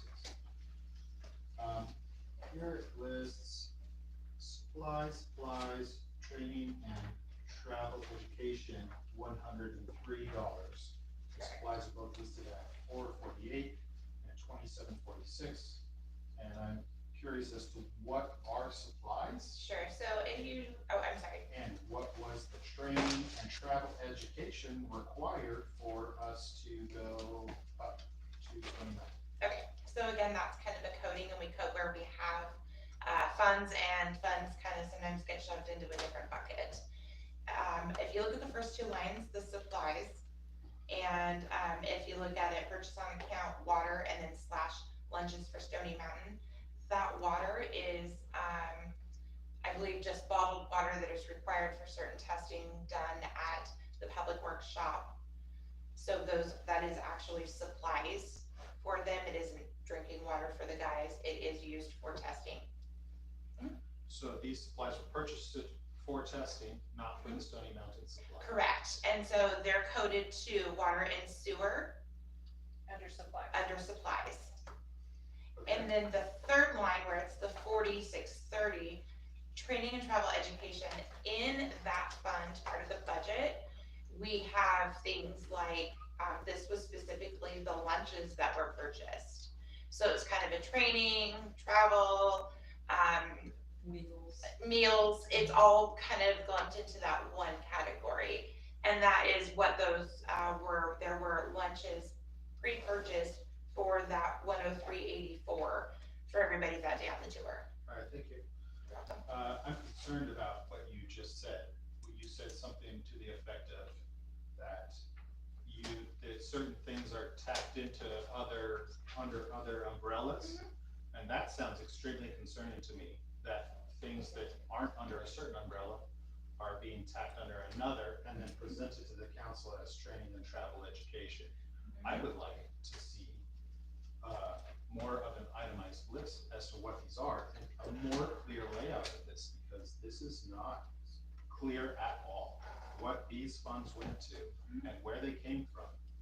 So, okay, so hopefully with Tyler Tech, this gets much, much better, because this is how the computer essentially grabs the invoice for IGA, and it just pushes them in to that line. So anytime you push that line, that's what happens. So it's trying, we have hardly any control over that at this point, but it will get better. And that's one of the things where we get the opportunity to say, we've heard you, council, and that's a great benefit of why we're moving to Tyler Tech. We've heard that over and it is over. Changing as well. Jim, you can kind of attest to this. If you look at the Davisons or Sheridan building supplies, it used to be a line with just codes like this. Now, each of those purchase slips are not combined together and then just listed as codes. I enter each one as an individual invoice with a description on it.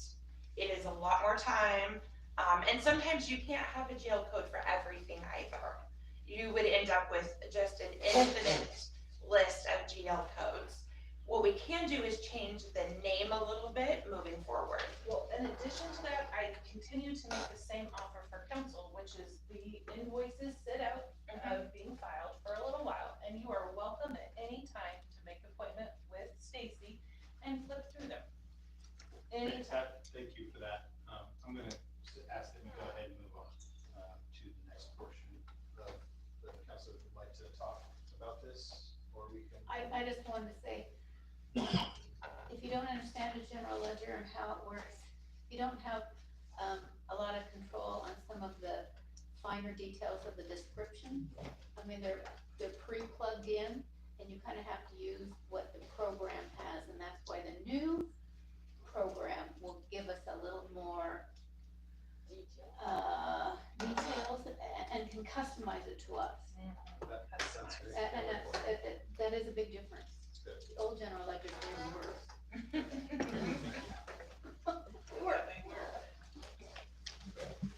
Any other questions for me? Any other questions? Comment, not a question. Okay. I think it's great to see that we bought a whole bunch of stuff at the Sheridan Builder Supply for $7,000 some odd dollars. Haven't seen that in ever. It's great. That was dog Obviously, park it's materials. See, I read them before I read it. So we had a, I suffered through it. we had a motion a while ago, but I think it needs to be. I second it, whoever said it, I second it, We let's did move second on. it, but, It's already been seconded. yeah, but Jim had some Concern. changes, so if we want, Some corrections. Tyler, do they have to amend it? Yeah, you can amend your motion to include Jim's tweaks or. Yeah, the one edits. tweak that really came out was the 6,000, or, yeah, the 612 charges that were 8 times that I've taken all my tabs off, so I didn't, Or can we just? And the corrections too. On the minutes. Yeah, corrections. Yeah, there was a minutes, that's couple of easy. corrections to the. Yeah. That's true, so like, Descriptions. yeah, so like, you know, maybe if you amend it to, I'd like to amend my motion to include the comments and corrections submitted by Jim. As, what else? corrected. As corrected, to be corrected. Okay, second. all right, first and second. Any other discussion on this? All right, we'll go ahead and vote then, all in favor? All right, that's unanimous, okay. Jim? I'd like to thank everybody for putting up with me. I asked these questions and only one turned out to be an issue. But I still think I learned a whole bunch. I hope everybody else saw what I was asking about. Your father did it, Jim. Thank you. Thank you. So I didn't want to hold the meeting. Wow. Okay, So, next, the bulletin board expense. next. So this would be page 51. 51, Yeah, Make the motion. I'll make a motion, we approve the bulletin board expenses as presented. Second. all right, first and second, any discussion? All right, all in favor? All right, all abstaining? All right, Denny and Liz abstain, it passes. All right, I'm sorry, point of order. I believe you have to call for if anyone's voting against. All in favor, all against? If everybody had voted and it was accounted for, I'd go. okay, All right. That matters. all right. So department reports, we got the sheriff's report here.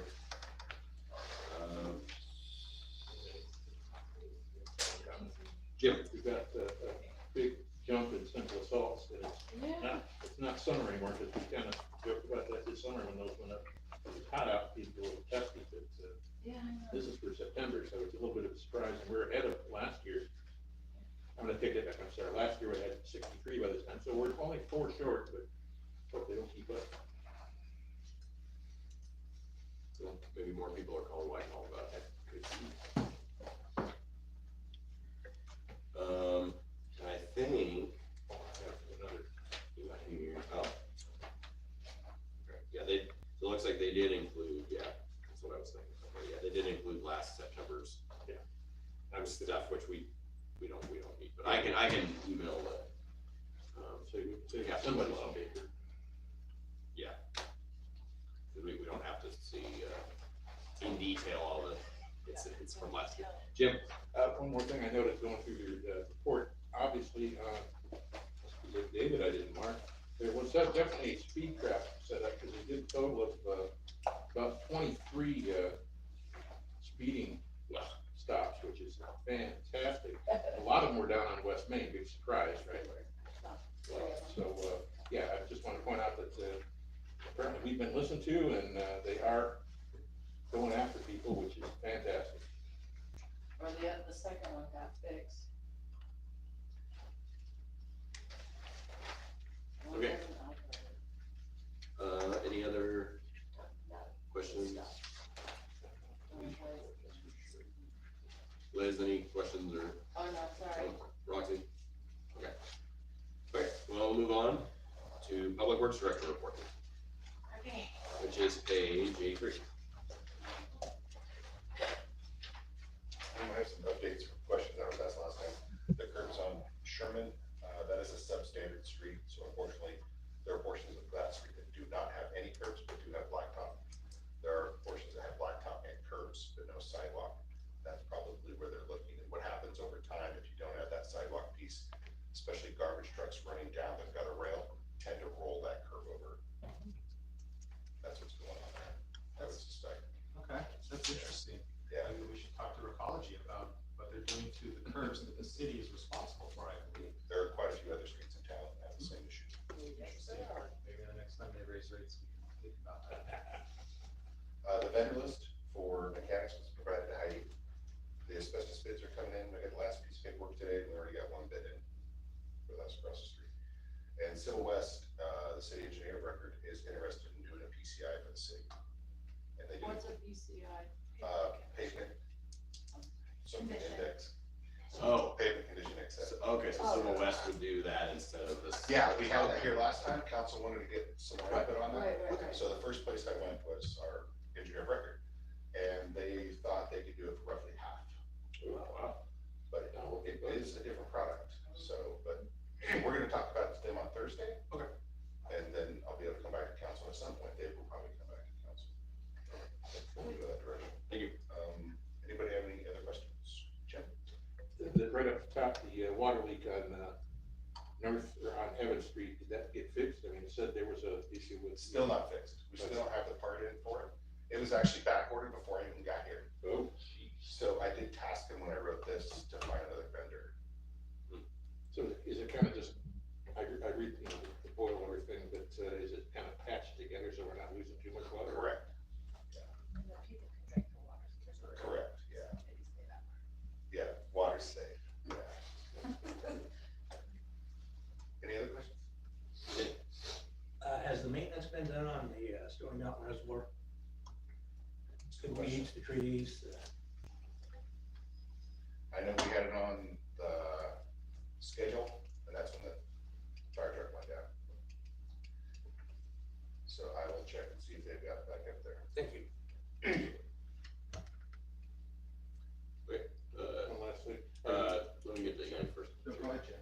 I just wondered if you're back up closer to the number of employees you should have compared to, you know, we've gone to 5 for a couple of days. Are things getting better? Are people coming back? No? We're still out 2.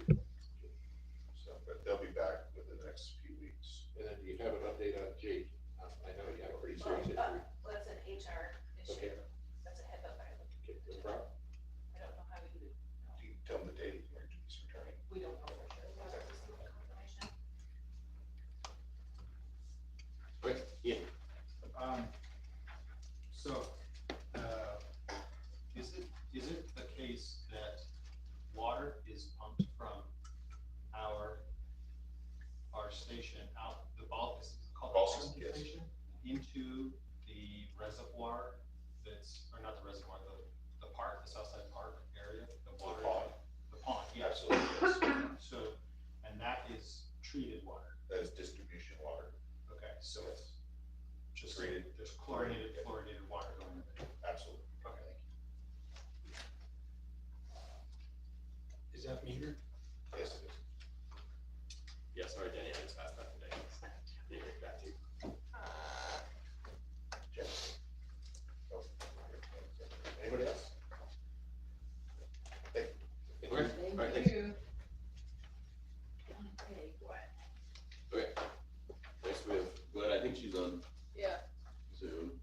Anybody, well, there is. I don't see her now. I'm here, my video's just not working, I'm sorry. Okay. Recognize your voice anyway. Yeah.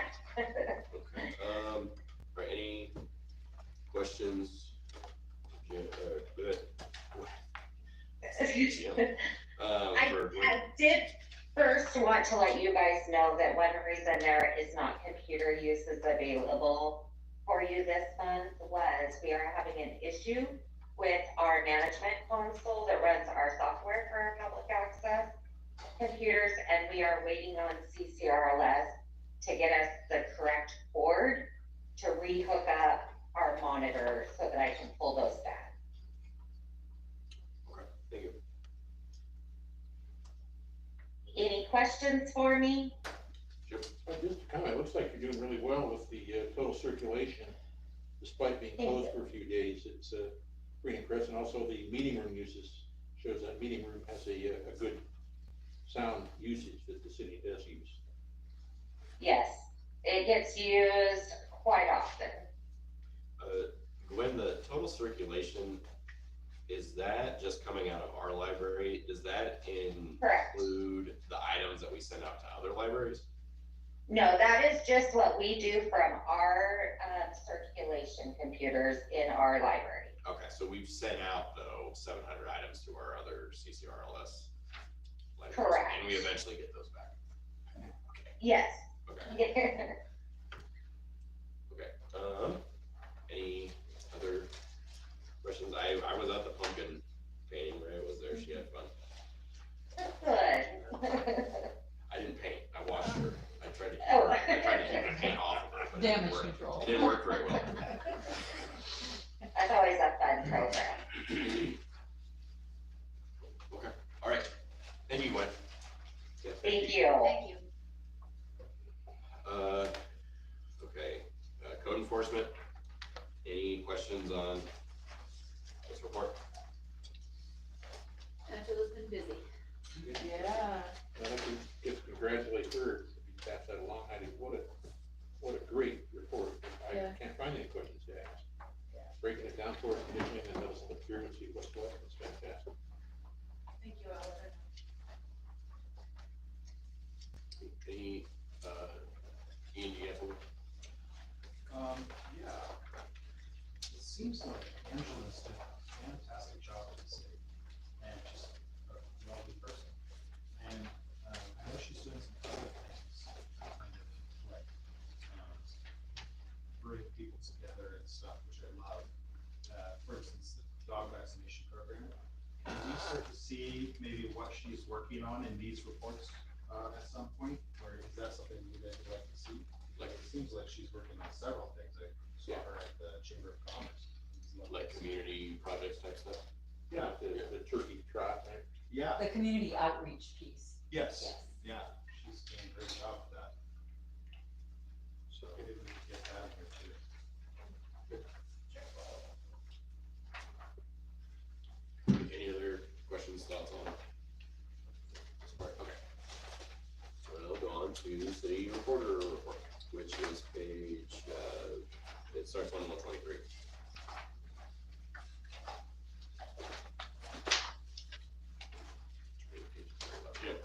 I noticed in our revenue that, this is the end of the first quarter, and PGE and Northwest National Gas haven't paid us anything for the franchise, is that? Yeah. We never pay till the end of the year, PG doesn't, you won't see it till the last seconds of the fiscal year. Oh, of December? No, of the fiscal year. Oh, of May, okay. June. Oh, June, oh, yeah. We don't submit it forever. I was thinking, it starts in June, but no, it's the end of June, okay. And I think natural gas does it twice a year, I have to be reminded, but sure. Okay. Those big ones, they don't. Yeah, they don't do their stuff as often. Collect interest.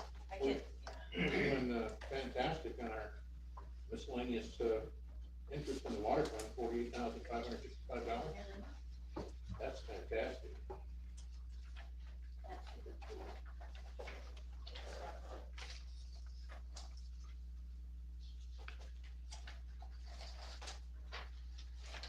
Okay, any other questions about the budget tracking or council's calendar?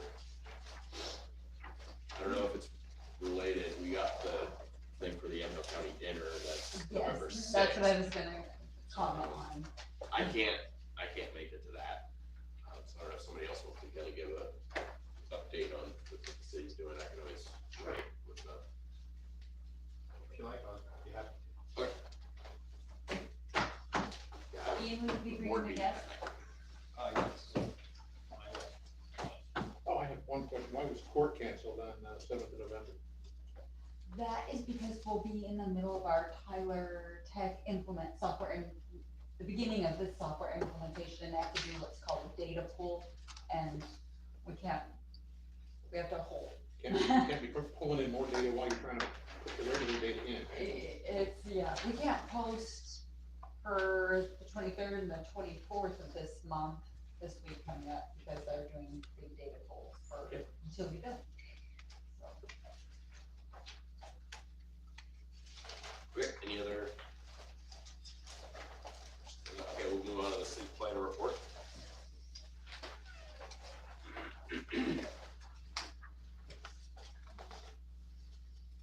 Any, this, Okay, so I asked Heidi, I sent Heidi the question about what we can do to improve our rating on page, 144.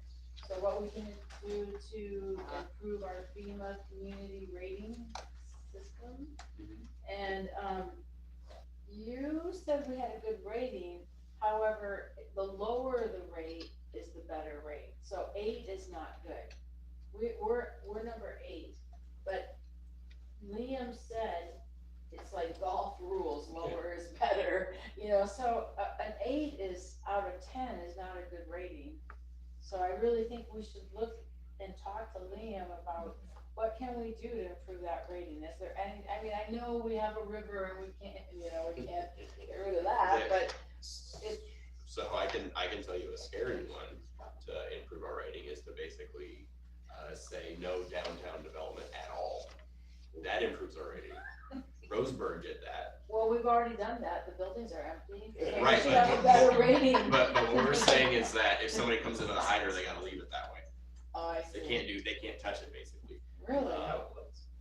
That's counterintuitive. Things can be done, they can be pretty, severe. I did talk to Liam and there was one option, which I can't remember exactly, but there is 1 or 2 options that are obviously less severe than that can improve it. But I also know, there's something too that we can remind, people about is to make sure that they get their flood insurance through Lucy probably knows, it's basically the lowest rate possible, and it's like through a program that's recognized by FEMA. Some people, Secondary secondary market. Yeah, so people can get flood insurance through whoever, but that doesn't necessarily mean they're gonna follow the guidelines of FEMA, and they may charge you more, actually. But that's another thing, but yeah. And also, can I say something? Sure. If it's a federally funded, usually FHA, so, BA is federal too, but that's a little question there, but they will require you to use, of course, federal flood insurance. So if you buy a house, if you could do conventional, you can go for the secondary flood insurance versus, unless it's changed, and it changes a lot because they're slippery, FEMA will want to take over any FHA loans that are people buying houses. So then you're gonna pay the ultimate, and it can make a difference is up to $1,000 a year. But I think it might be good to have Liam kind of discuss what some options are in order to How improve people our in rating. town Well, have to pay flood insurance? well, just to let us know what some options are as far as things that could be done to improve our rating, because I don't think we can get rid of, the flood insurance approval, but I think we can make it as affordable as we can. Because like I said, we can't get rid of the river, so there's always gonna be a flood issue, but we can try and make it as, less expensive for people as we can by getting a better rating. That's what Roxy? I think part of it is education, educating our people. And it seems like there were 3 things, I can't remember now, education was one. Participation is another. A lot of people don't have flood insurance because they don't have to. And by having the flood insurance, it does help our rating. I'm sorry, I can't think of the third one, but anyway. It says right here, evidence of activities done to reduce flood risks in our community and evidence of maintaining floodplain related records. We do some education that, about this, and I know that does help improve our rating. I can put that out in maybe a newsletter or whatever, but. Yeah, there's some required literature that goes, but I put Liz together some information, and when he writes that, back, we'll share that with the group. It might be a good idea to hear, because I met with Liam and talked to him about some of the floodplain things. There are some options that might Something be. we can do. Yeah. We need to. It'd be nice to know what all the options are. Okay.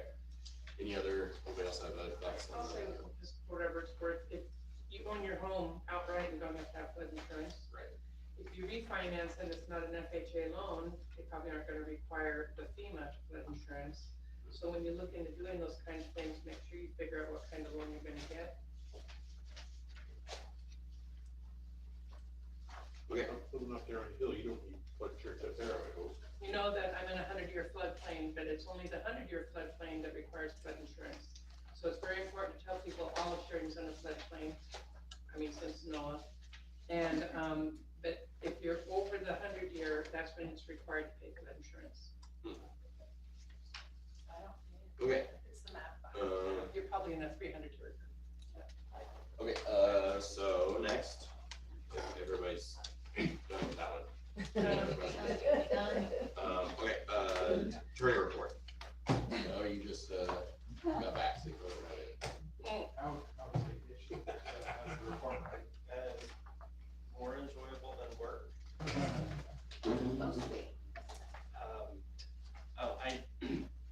I took a picture. I don't have the picture readily available, but in Poland, there was a fire hydrant that had a hose attached to it, conventionally attached the right way, and then there was kind of a T fitting that was all just duct taped to it.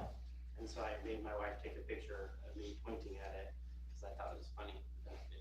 To show you. Maybe we could save some money by using more duct tape. All right, so we don't have any ordinances, we don't have any unfinished business. We already did the awards. So the next, Mill Street House, the asbestos removal. Sounds like Kai's getting bids on that. We're talking with fire to see when they get to burning the two properties. We also asked them if they want to do both at the same time or one and then the other. I don't know. Something we need to remember is that the people that live next to the Morgan Street house have requested that when it is burned, that they stay at a hotel. I believe they're on oxygen, the individuals there, which, if that's something we want to do, which I don't think is that unreasonable, just one night, probably Best Western over to make the bill, but, maybe 150. We just have to coordinate when Sheridan Fire can do it, and then line that up with and make sure that they can get there and all that stuff, but it just, but Ian. If this is to take place, maybe we can look locally for Airbnb.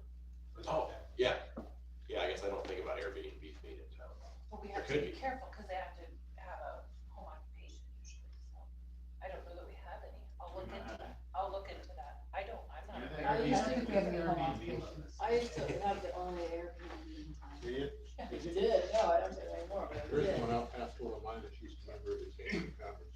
Well, we also might want to see where these people may want to stay. Maybe they're not comfortable with that. That's good. Yeah. But yeah, we can reach out with them, but, yeah. Well, I'll wait for Tyler to get back. Cause I was gonna talk about, should we talk about the offer? Yeah. Okay, so, the Mill Street house, somebody did submit an offer for it, but from what I understand is technically, since the house wasn't like surplus, that we can't technically entertain offers yet. So that would require a vote from us, or? The house has been declared surplus, like when we went through the whole thing with More Realty, but the difference is that you essentially have to say, hey, people, public, we're going to do a call for essentially bids, proposals, whatever you want to do. And so when that opens to the public, then you can be able to look at all of them. But you do have one that came in for the Lease house, or what are they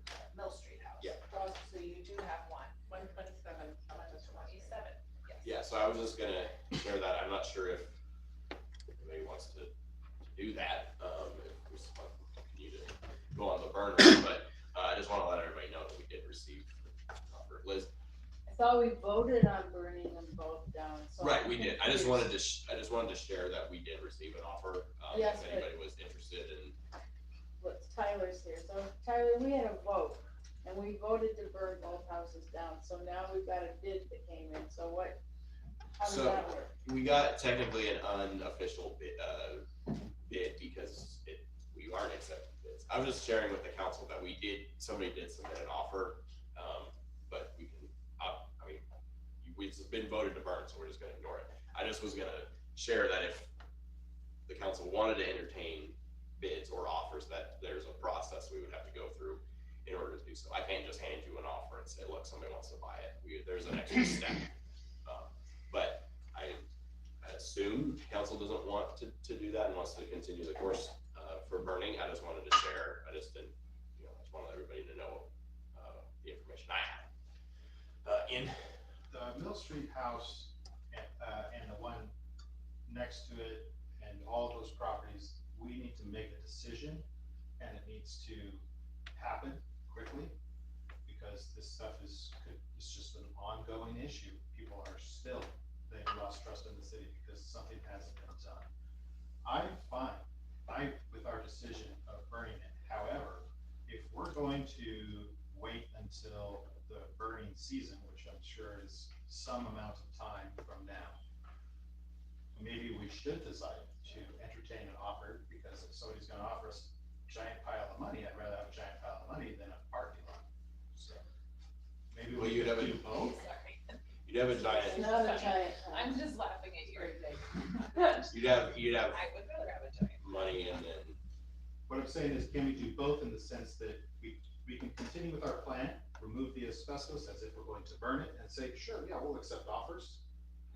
But you better do it good, because, we're burning these suckers down in 6 months or 2 months. I think so. I think we can still, go on the same course of, yeah, we're gonna burn them, but if somebody wants to give us an offer, they can to change their mind. Is that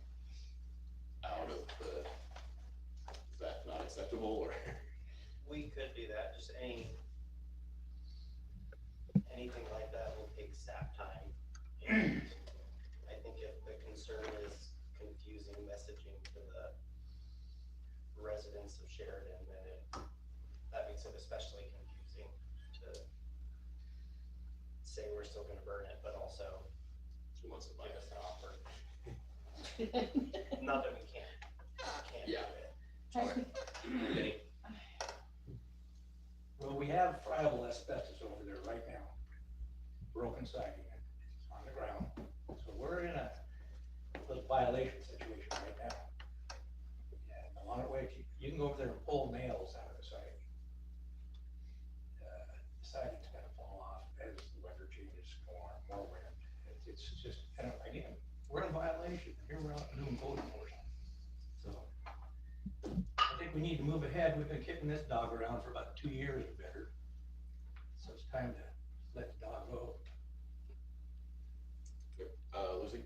So for clarification purposes, you've been kicking Morgan Street around for a couple of years, which I don't really have a problem with that. So I had somebody come into my office, says, okay, and they offered $70,000 cash for the 127 Mill Street. When they came in, they were specifically looking for a place to have a coffee shop. And that little house would make a perfect little coffee shop for Sheridan on that very east corner of the lot, and those lots are very thin when you did that little land survey. And if you kept it just that far, I think there might be 4 lots if you were to make them of equal dimensions, but I'm sure somebody can look that up for the next meeting. And, but they offered it $70,000 as is, knowing that there's asbestos on there, took them inside the house. They're not afraid, they see the potential for it. They remodel homes in Portland, as I've stated many times before. All you have to do is cover that asbestos up with siding, which is exactly what they were planning on doing. So now the city doesn't have to go through an asbestos abatement. it would be they would like to have a drive-up window. And I said, don't ask anything from the city, so they're not other than the capabilities of, and I went over this with Tyler today, I wouldn't recommend a lot line adjustment. I don't even know if I'd recommend an easement, but I would recommend a license, which means that's revocable if they didn't continue to have it be a coffee shop with a drive-up window. That could be taken from them if they were to sell it for you to turn into something else.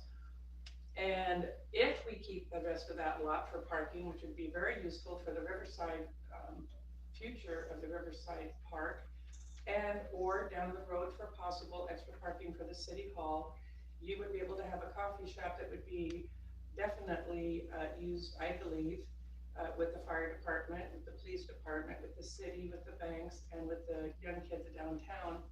And there's actually would be the capabilities, all she asks is that the city work with her and have even maybe 2 drive-up windows, which you possibly could do. I could get one definitely, and it won't interrupt with anything that's going down there. It'll be an asset to the community. It'll be cute. We'll have something that the City of Sheridan, I think a lot of folks wanted, was a coffee shop. So now they have one that could be extended into the inside of the house, or you can have both, because you can do both. It's very easy.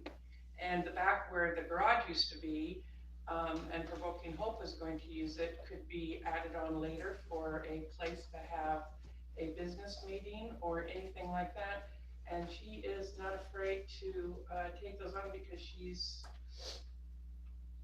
educated enough, but at the same time, there would be a contingency to make sure she can get what she needs to make that be a facility that Sheridan could use, as long as the city's willing to work with her. And that's $70,000 cash that the city would have to be able to, and the first thing that comes to my mind on that list of stuff with the 1.3 million, because that's kind of a tight list, would be the lights on the bridge, you know, the certain kind of lights that, I know revitalization has been looking at that, but it would be an easy payoff to even go to the contributing to that factor. But she specifically is wanting to put a coffee shop in there, and that's all her interest is for. I think it's a great idea. Well, I like that you have a vision for it and have ideas on where that money could go. Well, that's just, you know. I'm not a realtor. I think that's low, but that's just my opinion. Liz? So my question is, with our transportation plan, what about a drive-through right there? How would that work? I don't think that's part of it, unless I'm wrong. No, what I'm saying. Plans are about like big pictures. Okay, so You're maybe we don't asking have a about a transportation plan, but Just just, asking a land use question that's valid.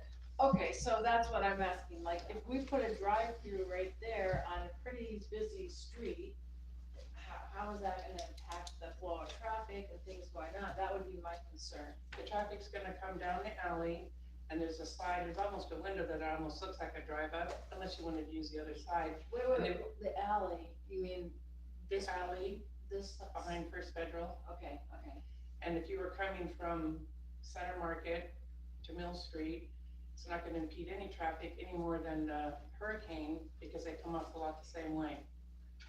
The traffic would be coming onto Mill Street, not going from Mill Street into the alley. It would be coming through, or through the parking lot, But the it rest would of the rest of the lot. It would impact First Federal's traffic flow.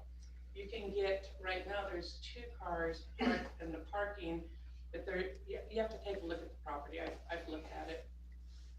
See how close you can get to that house when you look outside. Okay, Roxy?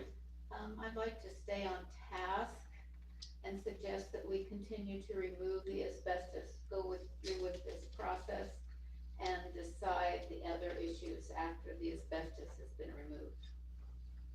Okay. I second her. Suggestion? Okay. Yeah. I'm not sure it was a motion, that was something I thought that we should consider. It's not on the agenda, we're going off on other stuff. Yeah. And it's already late. Heidi, do you have something? Yes, so I was just wanting to make sure that I was understanding, but Roxy says it's not a motion, so. Okay. So we all know siding. And the mediation for taking the asbestos off, if you added that to the burning, to the price of that singular small lot, I mean, yeah, you could get more, but you gotta remember, you guys put no value on the house to burn it, and then it would have a more of a deficit by burning it and taking the asbestos off. So you're just coming out a win-win-win on the very farthest east side of that lot. So now you don't even have to bother with the asbestos, because she knows it, she's not afraid of it. I still think we need to stay on task, and, because we need to decide what we're gonna do with all of these. Are we gonna sell one now, keep two? We're off onto another subject. Yeah, and I believe it would take a motion to open it up for bid, but if that's something we wanted to talk about in the next meeting, we could add on that agenda, but, also we might look at, like, how much the whole lot would sell for, you know what I mean, like a whole bare lot. I don't know if it would be more than that or not. Obviously, if it has a structure on it, it will sell for more, but, if the whole thing's bare, I don't know, but Roxy, do you have something else? Just that the information we have for tonight was to hopefully review the quotes and decide on the November 4th. Right, yeah, and we don't have any quotes yet. Right. So, We can. right. Okay. But Denny, I'm trying to get it removed and, ready to go, so. Which option do we wanna do here? Does the council want the city staff, public works director, Kai and I, to figure out the best contractor and move forward on our own? Yes. Or do you want me to come back to the city council and you can look at the quotes? Or do we just take the one, you can rely on us to pick the one that has the best insurance? If it makes anybody feel better, I can review it too and Sure. have some say. Yes. So just go. That's what I. Please don't forget that the other cost, I don't know if people remember, when we did the other one that was on Morgan, was also the cleanup, right? So after you burn something, then you have to take all the materials, somebody qualified has to take it away. And we used some co-excavation last time to do that, and he had to take it all away to Coffin Butte. And we had to do all the paperwork, the permits, have it all removed. So there's also those costs as well, when you do burn a house. I don't want people to forget about that part or be surprised. Okay, so Kai and I, as long as we get a motion in a second here, we'll go forward. Okay, does somebody want to make a motion to, let Heidi and Kai, find a asbestos removal contractor and, purchase? Review them and go forward. Review and go forward. I make a So motion. moved. You can say so moved if that's what you want a motion. So moved. Okay. I'm so moved. Okay, first, Second. okay, first and a second. Any other thoughts or discussion on that? Yeah, I think it's extremely,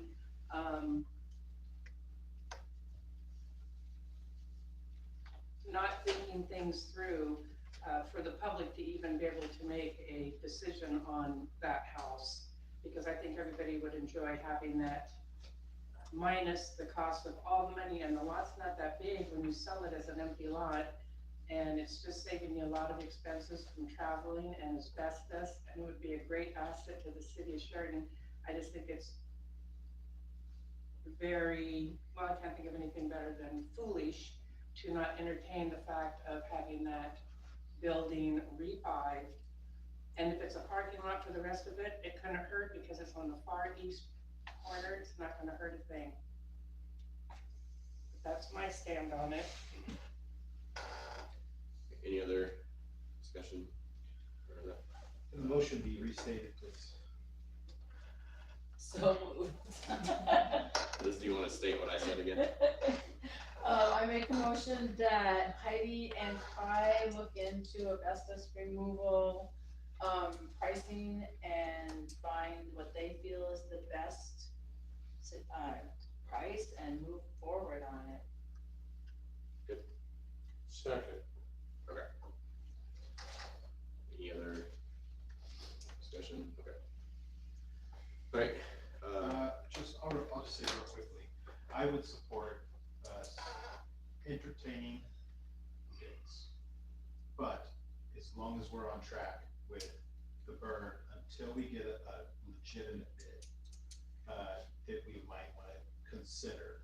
So I would support that, but other than that, I have be on track with the burn, I believe would be to remove the siding. Yes. So we can still move forward with that, but Heidi? So is the council also directing me to put together like a bid process I think we should finish up what we're doing right here, and then I'll ask if council would like to. at the next meeting? Well, Or yeah. today? Okay, Probably next meeting. got it. Okay. Is that fine with you, Ian? Next meeting, we can discuss going out for bids for this house. I thought we were gonna let Kai. I think, So Ian suggested that we, while we're getting ready to burn it, we should collect bids if someone wants to purchase it. we That's call what I them meant. offers. Offers, sorry, Offers yeah. to purchase the property. So at the next meeting, we can discuss opening it up to accept offers, if that's fine, if you're okay with waiting until the next meeting, is that? So nothing changes, but we're willing to take an offer. Well, yeah, asbestos will come up. Well, we'll get bids for the asbestos to come up, and then at November 4th, we can talk about doing whatever process to I mean, collect bids. honestly, since this is public record, sorry to interrupt. Go ahead. May I? Yeah, go ahead. Honestly, since this is public record, I feel like if anybody's actually interested in buying those, they're probably watching this right now. So if they're not, they're probably not. That's Okay. my guess. But we can still go through the formal process and say, hey, if somebody doesn't want to buy this, they can. And then we can entertain the bids and review. All right. So then we still have to vote. So the motion is to have Heidi and Kai look at bids for asbestos removal and go with, at their discretion, the best option. Just for a refresher. Okay, so we'll go ahead and vote then. All in favor? All right, all opposed? Okay, all right. Lucy opposed, motion passes. Okay. Okay, we'll move on to farm lease RFPs for review. Mayor, do you mind if I make an amendment to my memo here? Sure. So a couple of amendments essentially. One is Kai and I have been talking this afternoon, maybe it was this afternoon, yes, more about what it looks like for a farmer to go onto the sewer lagoons. And I am still nervous about the security and the compaction. And so I don't know that Kai and I are at the point where he wants to look at it a little bit closer of the, what do you call that, the amount of entry to get in there with a big piece of farm equipment. Heidi, were you able to look at that already? No, it was not. Yeah, and so I don't know, we need to do a little bit more closer measurements. I don't know what's happening over here, but, with the combines and et cetera. And so I have been taught for many, many years to protect beyond all reasonable costs of essentially anybody getting into your water or your sewer facility. So I know that those are not gated up internally either, and having somebody have the ability to put something into the sewer system as they pass by the lagoons gives me some heartburn. We don't have a lot of regulation or control with what's on the farm equipment. So I'm worried about how heavy it is and it going on the berms. These are all things Denny said last year that have stuck in my head. And so these are things that I want to slow down just on this particular lot. And I really want to have Kai go out and do some measurements for that. The other thing that I want to let you know, no, I think that takes care of it, because the other one is. You suggesting just reviewing the one up on Voucher? I'm suggesting just the one that's close to the lagoons, that's essentially, what is that, to the west of the lagoons. I'd just like to slow down just for one meeting, which is just a couple of weeks, really, November 4th. But we could discuss the orchard one. Sure, yeah.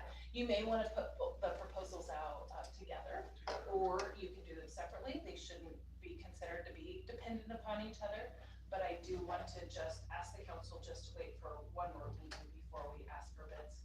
For the Stuff. Yeah, the sewer one. Okay, all right, Denny? So, that was all discussed before we leased it out last year. I read here on this piece of paper you used that both leases on those two pieces of property have expired. Last meeting, you told me that parcel was never leased. Yes. Well, why does it say it was? Well, mistaken, Mike? I have not seen that lease. You Okay. told a long time ago. So there was some really misinformation, and if you said you didn't lease it last year, why would you want to try to lease it this year? Why didn't you say it's not released? Because we found out in the record, you don't wanna reply, do you? You just wanna say, you do wanna reply? Yeah. Okay, I told you before that I am not interested in arguing, so I'm just. Point of gonna give you order. the facts. Point of order, the city manager needs to speak with respect to the council.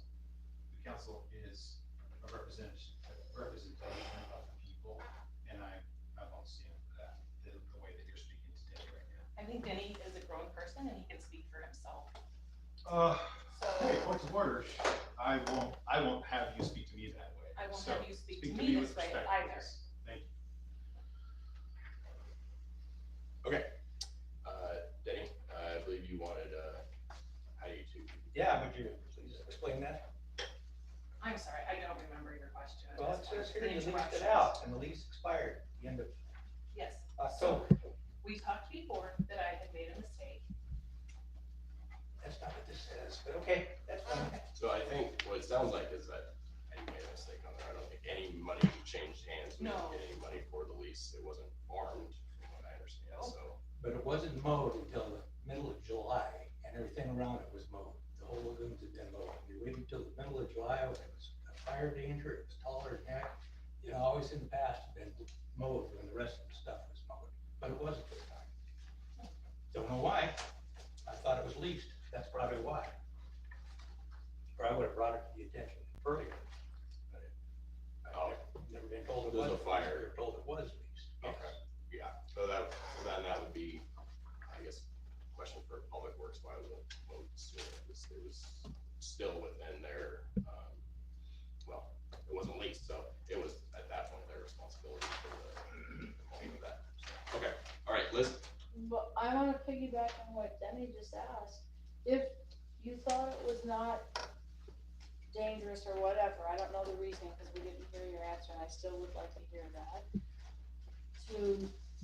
That it wasn't a good farmer fit last year to lease it, why is it on here to lease it this year?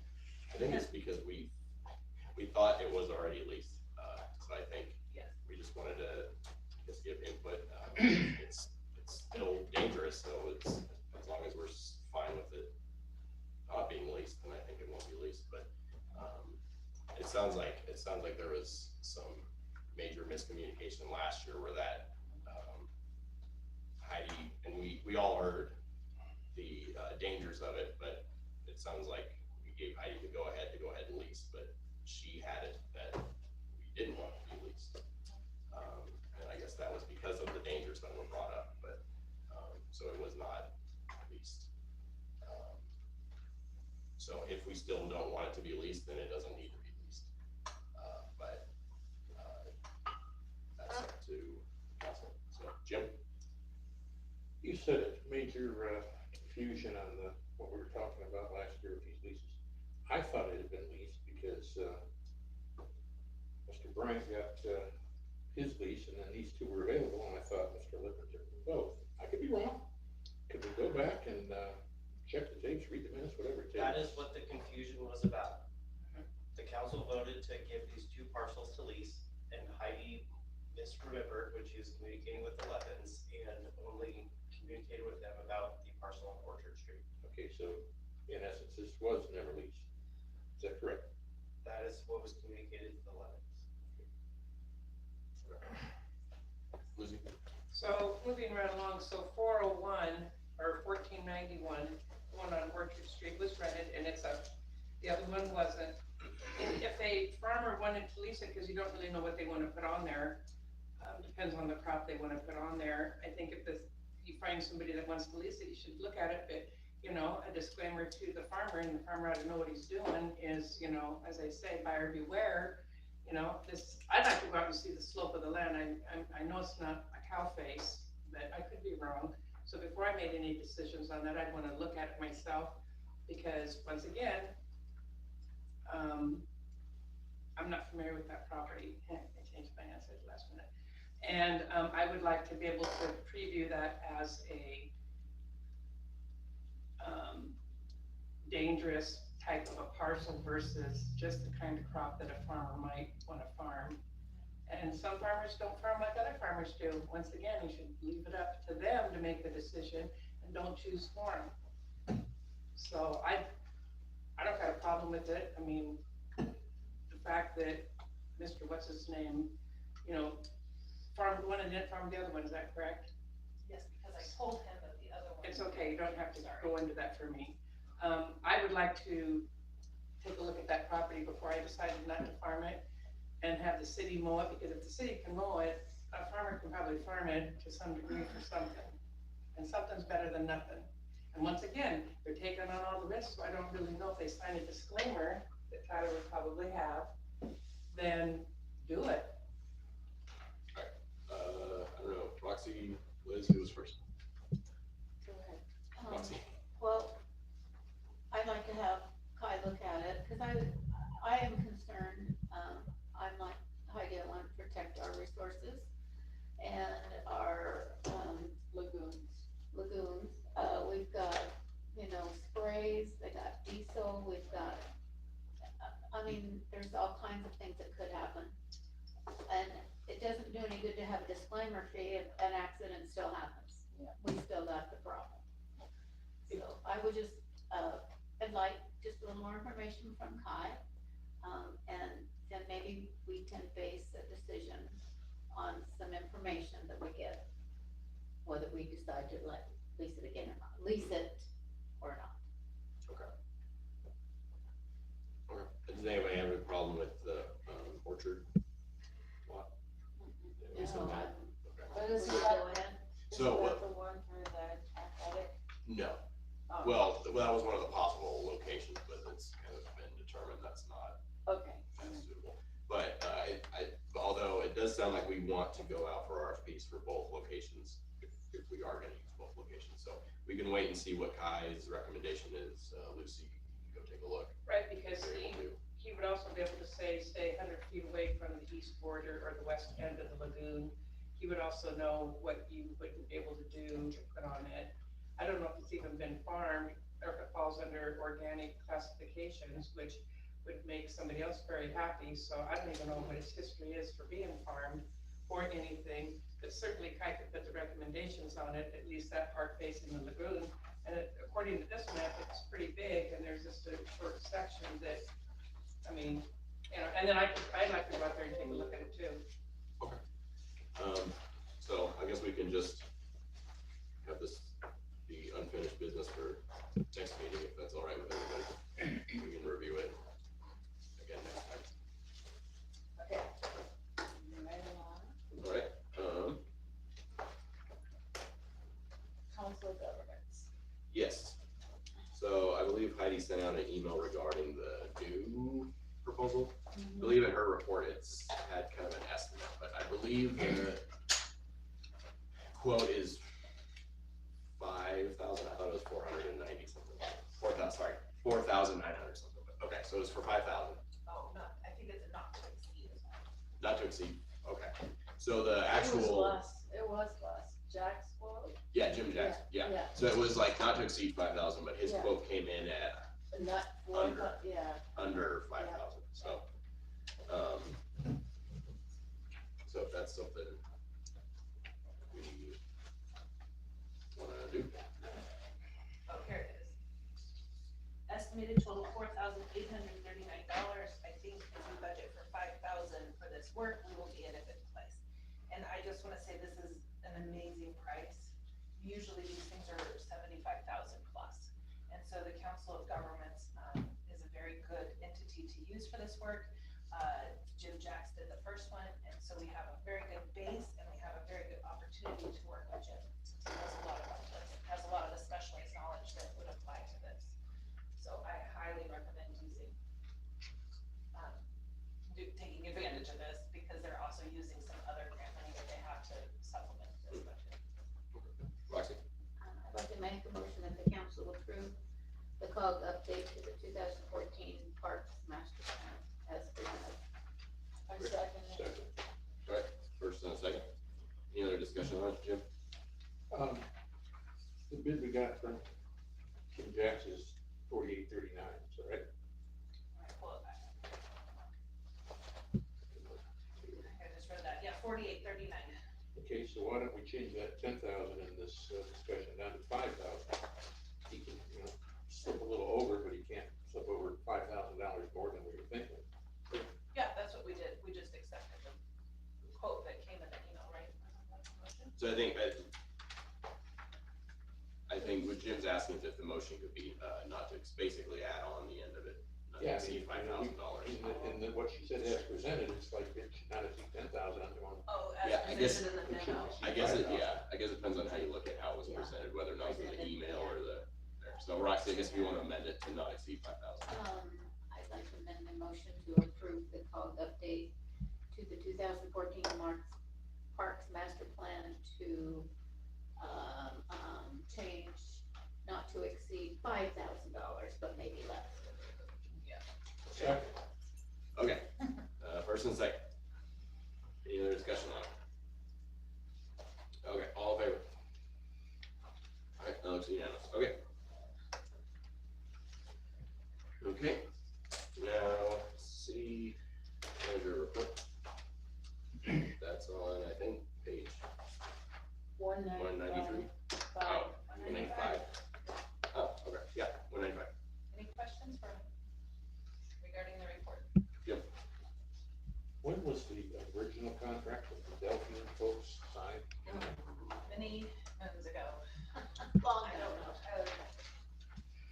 Because I remember discussions during meetings about, we didn't want to give them any water, and yet we have a contract. So I'm confused by what was said in prior meetings, not when you were here. It was a long, long time ago. So we've been giving water for a long time. It's a quite contract. Is that right? I'm not sure how, Yeah. how it's hooked up, but At least it's not like a regular, hookup charge with a meter. Is that correct, Kai? I think it is the regular rate, yes. Yvonne would know the rate, but. It is the regular rate. Okay. They have fees to get hooked up. I'm just going by my memory, it's been a long time ago. It has been discussed that that rate be higher because of location. I think one discussion we had a few years back was over letting them hook into our sewer system. And we didn't want to do that. So that's the only discussion I remember. I don't remember much about water. Water was a very long time ago. Yes, we did discuss sewer. So this is just notification that essentially Kai is going to be meeting with them and they will be at the final amount that they can request under that contract. So we're honoring that. And I think again in 4 or 5-ish years, it will expire. And because it's in its rolling renewals. And so then at that point, the city council in the future, in probably 2 or 3 years, we'll have to talk about that, what that looks like. And that's the time when that price can be negotiated, of course. And they would potentially tell you what their predictions are for future growth and how much more water they would like. That's not a today conversation by any means. Any other questions? I'll volunteer to help paint the Southside Park restroom. There you go. You got another. Thank you. I was just gonna say that. Thank you, Liz, very much. And he's volunteering too, so you've got 2 volunteers. It was 2003. 2003? For me. Okay, any other questions for Heidi? Roxy? Not a question, but I want to thank, staff and Heidi and everyone else that helped put together the town hall. It went so nice. I've had nothing but wonderful compliments. And I said, you can't give them to me, I'll make sure I pass them on. I didn't have anything to do with it, but I did enjoy it as much as they did, so thank you for that. You're welcome. Thank you. It was our pleasure. It was a wonderful event. It was. My only question is, did anybody end up with the poster that Roxy and I put together? The photographs of the current project? I wonder if that went in the city area, because I know you had some tables and things to pick up. I can ask Chrissy for me. We can find out. They're nice photographs. Yeah. Okay, well, nothing else on that, okay, Ian? Are we on the yeah, that's where we're on. Oh, Do you have any? Okay, all right, so we'll, move on to second public comment period. Did you get anything? Ian, do you have? So the town hall recap is part of that. No, Town hall recap is mayor council comments. Got it. She does have some things on there, but, okay, so, yeah, so we got one comment, so Joe, do you wanna go ahead and come up? Hi, Joe Nailey, West Valley Transparency. There's been some things that I've been thinking about, the last 5 months. I have not heard anything about Stella Jones from the council or anything lately, so I'm curious, like, what's the status on Stella Jones, and was the last time there was any communique between the city of Sheridan and Stella Jones to figure out what's going on, or there's more information been released about the spill that happened earlier this year. And I'm still waiting on an answer about why the chip sealing was charged to the water and sewer account, unless it already has been, and I just didn't get the memo. I didn't understand the video that I listened to. I'm just curious if that's to be discussed sometime soon. Those are topics. Thank you. Yeah. I'll have a comment to that. We are also waiting for that information. The Stella Jones or the chip seal? If the funds for the chip seal came out of the Gotcha. fund or not. Gotcha, okay. Rocky? I would like to state, if you will look at the expenses, you will find that it came out of the street fund. I looked at it myself. Okay. Because the last several meetings I was only hearing those came from the water and sewer. No, I don't think it was ever stated that it came from the water and sewer. Okay. It's listed as that. It shows in the expenditure that it came out of the street fund. Okay, then I'll go by what's on the list and not what's said. Okay, I can show you. Sure. Okay. Do we have an update on the Stella Jones situation? That's the DEQ's business. Okay. Okay, so any other, is that it? Okay, all right, now we can move on to the mayor council comments. We have town hall recap on there, but we don't have to talk about it. Councilor Hodgins gave me hers, and so I added it to the file, but she essentially would like the council table to, be a little bit more comfortable, and the chairs to be a little bit more comfortable, and for there to be a rotation Okay, yeah. of people to be able to circulate in and out for the councilors. That's all, in the little folder that we have for next. Could I restate that? One Rather second. than all of us bunched up at one table, if we just did a rotation, like 3 counselors or 2 counselors at a time, and the other one circulating, because I think some townspeople are a little bit intimidated to walk up to the council. But if we're circulating, we can talk to them and get some feedback, and it was really great. I circulated because it hurt me sitting so long. It really did, those chairs were brutal, but anyway, the metal ones, but, there was a lot of resources, and it was really good to talk to people and find out more information. So I think it would be good for all of us to have a rotation basis the next one. Yeah, I know that's, I rotated, I couldn't even fit back there. That's what I mean. But yeah, it'd be a good idea if we had 1 or 2, just so people, Oh, know, yeah. they could talk to somebody with it. That's what I mean, just have, take turns, have shifts. So to speak. Okay, so any concerns or any comments, whatever? Denny? I want to provide the council, each council member with some information regarding some of the research I've been doing. Asking for the vouchers and receipts and stuff.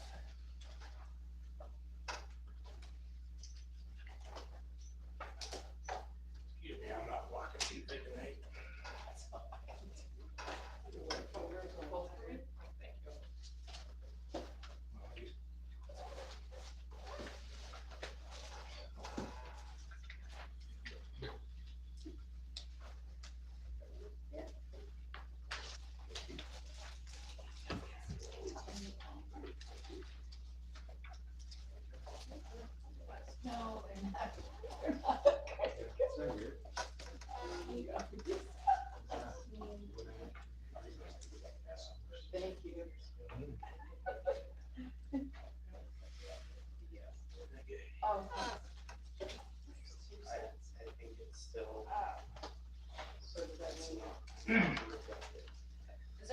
Is there a copy for the record? Pardon me? We need a I'll copy give for you the one, record. I'll give you one. Well, I'll share with Roxy. Here. So technically what's going on here, what's happened is, it's legal. This is all public information. And it's legal because the council approved the budgets. These guys gave those. And we also agreed to increase the city manager's spending limit to $50,000 and public works to $20,000. And you'll see the truck there first. In September 2023, we purchased a brand new top-of-the-line Toyota Tacoma truck. Then added thousands of dollars worth of what I consider unnecessary extras to this truck. The total cost was about $50,000.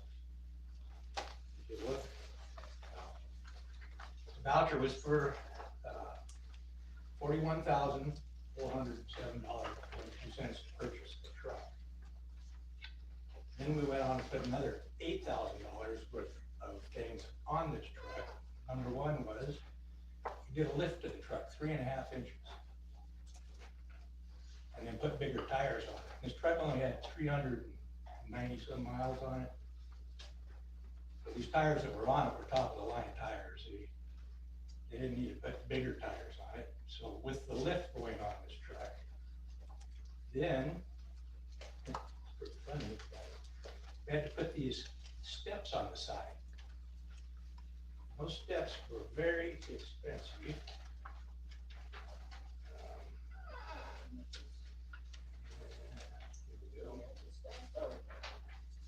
Steps alone, all I have is just the labor to put on, is $1,025. I don't have the price of the steps, so I'm assuming they were purchased somewhere else. I didn't get the vouchers for those. You'll see the steps on the first picture. You'll see the big tires. And you'll see the steps again. And then we put a winch on the front of this thing with a special bumper. And that was the tune of $2,150.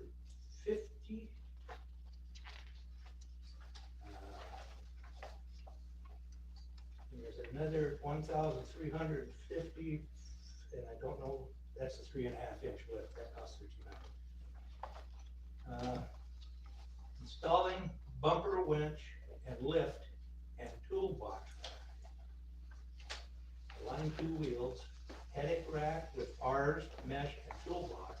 It comes to $2,150. I don't know if that was bought there or if it was bought somewhere else and brought to professional tires.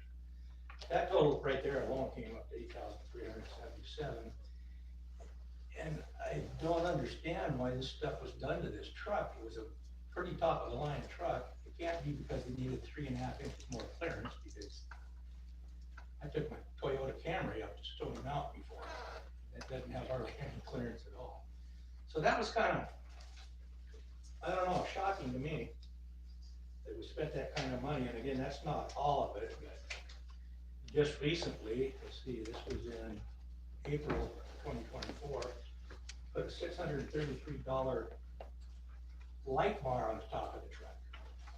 The light bar itself cost $415.50, and it's $202 to put the light bar on the truck. You had some welding to do, put up all the plate or something on it. So that was, you know, I mean, we approved it in the vouchers. That's why we need to look at those vouchers a little closer. But the bad part is, when it's on the voucher, it's already bought. Just give an explanation where we're at. Then next, bought a 2024 Polaris RGR Crew XP. And that cost $36,022.32. This thing is loaded. I called the seller at Columbia River Motorsport, and he explained to me what's all on this thing. It's got power windows, electric power windows. It's got 2 cameras, one forward, one back. It's got a winch on it. It's got AM, FM, stereo. It's got air conditioning and heat. And when I was discussing this with him, he said, that's a really, really top of the line rig. I said, that's good for running on trails and stuff to go check out pipelines and stuff. And he kind of giggled. This is the manager, not the salesman. He said, well, that's probably a little overkill. And you can look it up. You can get a John Deere side by side. This is a 6-passenger too. You can get a John Deere side by side for about $17,000.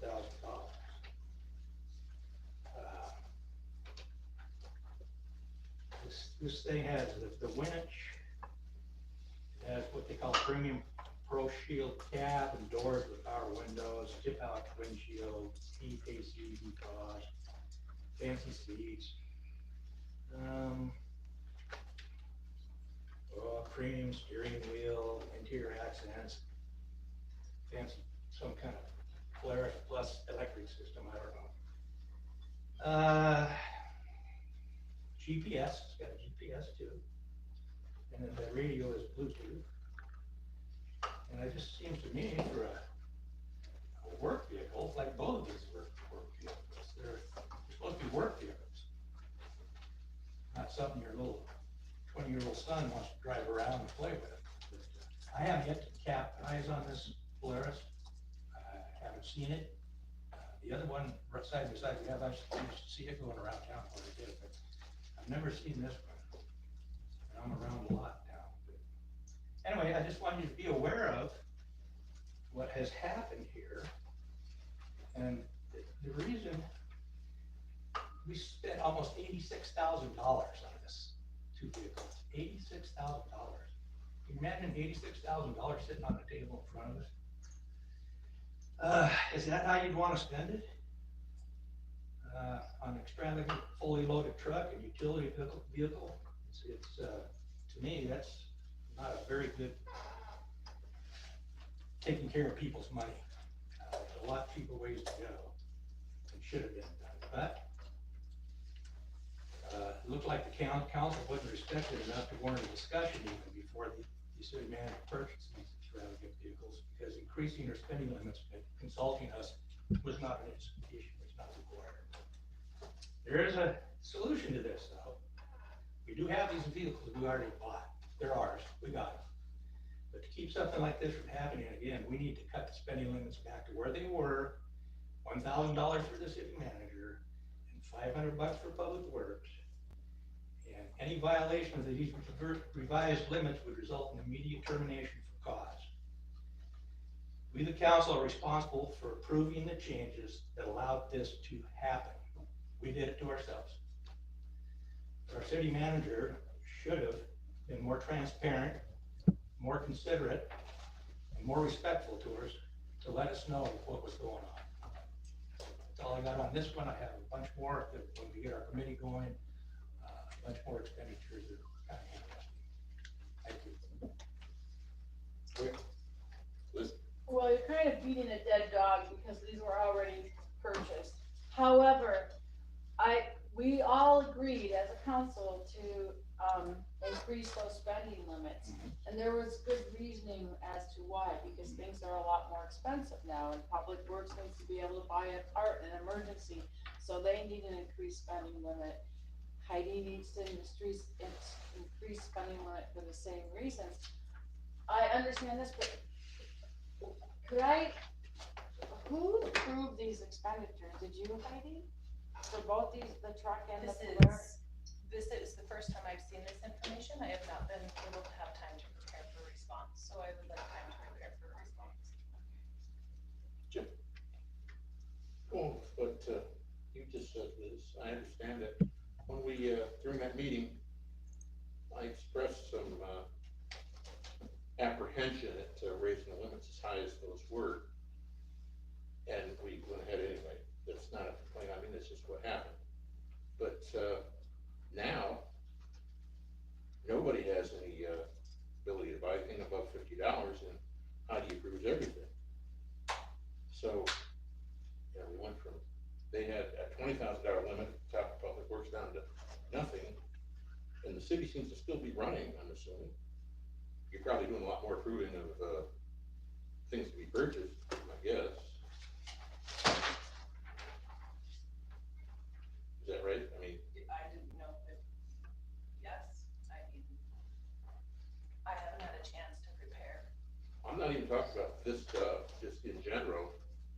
We know about your $50 limit in the email you sent out. You have to understand that I am like pretty taken back right now, and so you're also asking me a bunch of information. So I need like a few seconds just to process what's going on. But yes, your question is, am I approving more? I bet you're approving a lot more purchases because probably a lot of purchases go over $50. So aren't those Yes. coming across your desk a lot more often? Yes, sorry. Thank you. Yes. Yes, there's a much tighter, it's much more tight. Yes. As Kai has been going along with me on this journey of what this looks like, and it is also going through a different process with Stacy too. The city didn't have purchase orders before I came, and there's been a lot of changes for purchasing since I have came. And one of the things that I would really like the opportunity to look at is these things closer. I would really like that opportunity. This is the first time I have seen this information, so I think this would be a good time for me to look at that. Sure. Rocky? I also don't wanna make any statements, but I want to be able to look at more information and, make a statement at another time. Yes. Ian? I believe that you said this side by side was on the voucher directory. Yes. Is that true? Yes. And the voucher directory is approved by someone? Yes. I'm sorry, the preparation of the voucher directory is made by? The finance, at that time, it would have been what was she called? The budget analyst, no. Yeah, it would have been the budget specialist, or the finance specialist. Yeah. Okay. The mayor also signs off on all the checks, and so, there's two check signers, so the mayor is one of them as well. And, Okay. sometimes it's myself to, Before me. yeah, and so sometimes Yeah. sometimes it's the city manager who signs it, or the treasurer that signs the checks. Okay. So, yes, I need some time. Did someone say the current spending limits are $50,000 for the city manager, and did you say $20,000 or $30,000 for the? $20,000 for public works manager. Okay. Here it is. Which, that was prior to you being on the How much council. is that? Yes. Side by side? Just clarifying, I wasn't sure. Yeah. So I do have some information here. So in the approved budget for last year, the council, in the last pages, it's called the project and purchase list. And it has a breakdown. And the very first one is for a vehicle, an off-road vehicle, and the cost was $40,000. So, Yep, that's about right, 36. and that was approved by the budget committee and later approved by the city council. So that is a level of detail that wasn't here before I came, by the way. Excuse me, okay. Right here in the budget, and it's posted online as well. So, We didn't look close enough, Councilman. whoa. I don't think we knew that there were all the bells and whistles. These are real. Okay, Ian? This does speak to my request to have a more clear voucher directory so that we can understand what we're approving in the future. And when it's my turn, I would like to speak on another subject. Anything else on Sorry, I just looked up, the budget for this truck was 50,000. all right, Ian? On the town hall comments, I was disappointed. I didn't think the town hall went well at all. I thought that the turnout was very low. The advertisement for it was not very good. Most people that I talked to didn't know about it, even those that attended that day. I was concerned to see the number of city employees that were there collecting overtime that were unnecessary to be there, and most likely didn't want to be there from the public works department. Liam Beam was there. I don't know if those are really necessary people to have at that sort of town hall. The whole library staff was there. I don't know, maybe we should think about who we want from the city there. I was also confused as to the number of services that are from out of the city, like not from businesses or organizations from within that are within the city, but just organizations that may offer services to the area. And so I think I would like to see more, like, I guess I would say less vendors or whatever we're calling them, people who were at these places overall. And I was disappointed that in the presentation by Sedcor, it was long and boring. And I can tell you for sure that a 25-year-old young person in this town does not give a crap about the industrial lands in this area. They have other concerns that they are probably interested in. And that was disappointing. I believe, I can't find anything specific, but I believe also that we asked for you to do a verbal presentation about the Houseless Task Force, which was more or less not conducted at all. It was completely skipped over, and that was a big disappointment as well, because I did expect for that to happen. And the folks that wanted to see a conclusion to that were also waiting for that. So Were they there? they were not there. No. Okay, so they wouldn't have known otherwise. They didn't come. Well, There was they didn't reasons come. why they didn't come. Yeah, there was reasons why they didn't come. Okay. So that, and I would say that I just feel like the overall direction of the town hall could have been way better and way different. And it could have been better advertised for sure. There was not a lot of folks that were attending that were not from these places, you know, whether it was the Commerce or Chamber of Commerce or the Sheridan Revitalization Committee. You know, these folks are doing the vendor stuff. You know, they're the ones. What do you mean by vendor stuff? They're the folks that are there showing what's available. But as far as citizens that showed up, and came and walked in, that had no association with any of these things, the turnout was very low. And that should be addressed. I don't know why the turnout was so low. So, well, you can give any suggestions, I think, to Heidi, because we're gonna try and improve on next year. Yeah, for sure. We definitely need to improve on that portion of it for sure. But I was disappointed overall, so. I wish you would have said That's something my perception. there at the town hall to me, but. Pardon? That's okay. I wish you would have shared some of those with me at the town hall, but that's fine. Liz? I thought it was outstanding, and I thought it was a smashing success because it gave people an opportunity to network with all the resources and a lot of resources throughout Yamhill County. We are a small little bird. We need to network with those other resources. We can't live isolated out here.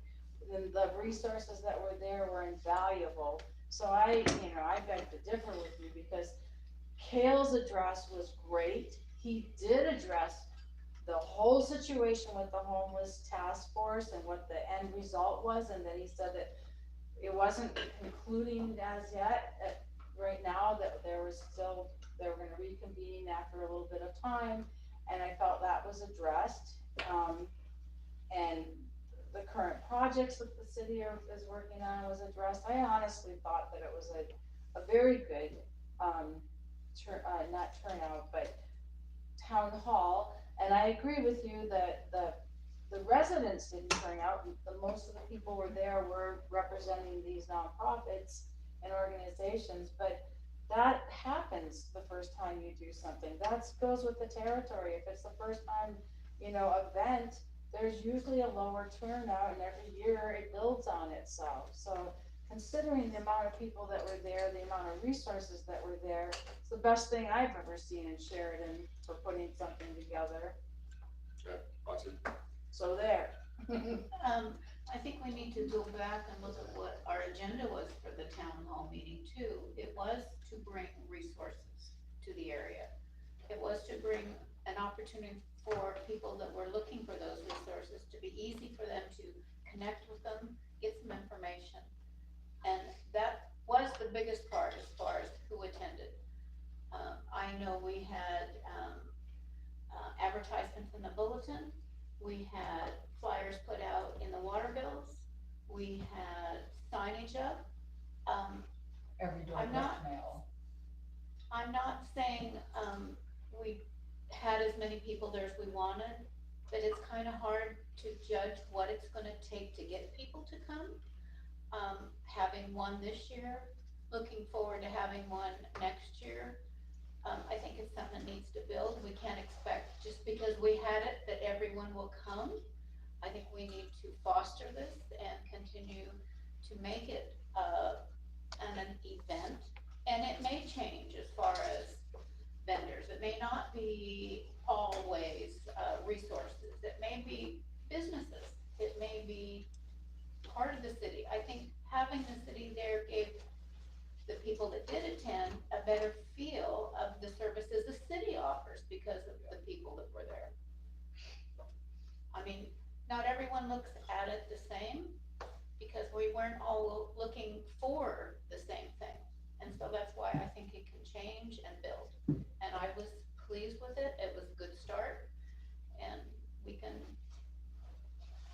do something maybe different next year, but at least we got some citizens that came and were pleased with what they did see.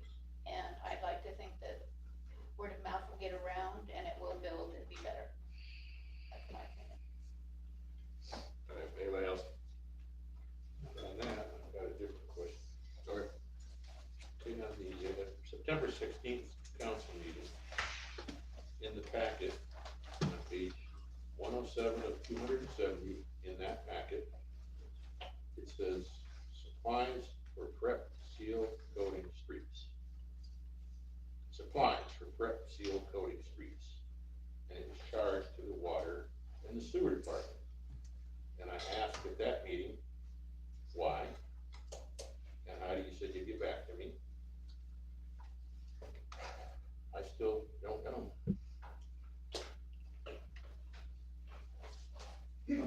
Rocky? I think what Joe had asked earlier about was, that was what he had asked. That was supplies, that was not for the pavement company, which. No, that's correct, yeah, So the actual job was. the actual job was filled 2 streets. I'm sorry, I wasn't familiar with this particular, charge. I'm sure we'll get back to you. All right, anybody else? Almost 10:30. Yeah, I can. Okay. All right. We want to adjourn? All right. Motion to adjourn. All right. All right, all in favor? I guess you want to vote for it? All right. Lucy, yeah. All right, we're adjourned. It's 10:14. Oh, boy. I apologize for saying so there. I'm getting tired. Well, it's a record from the last one. There you go. I know. Keep going, Mary.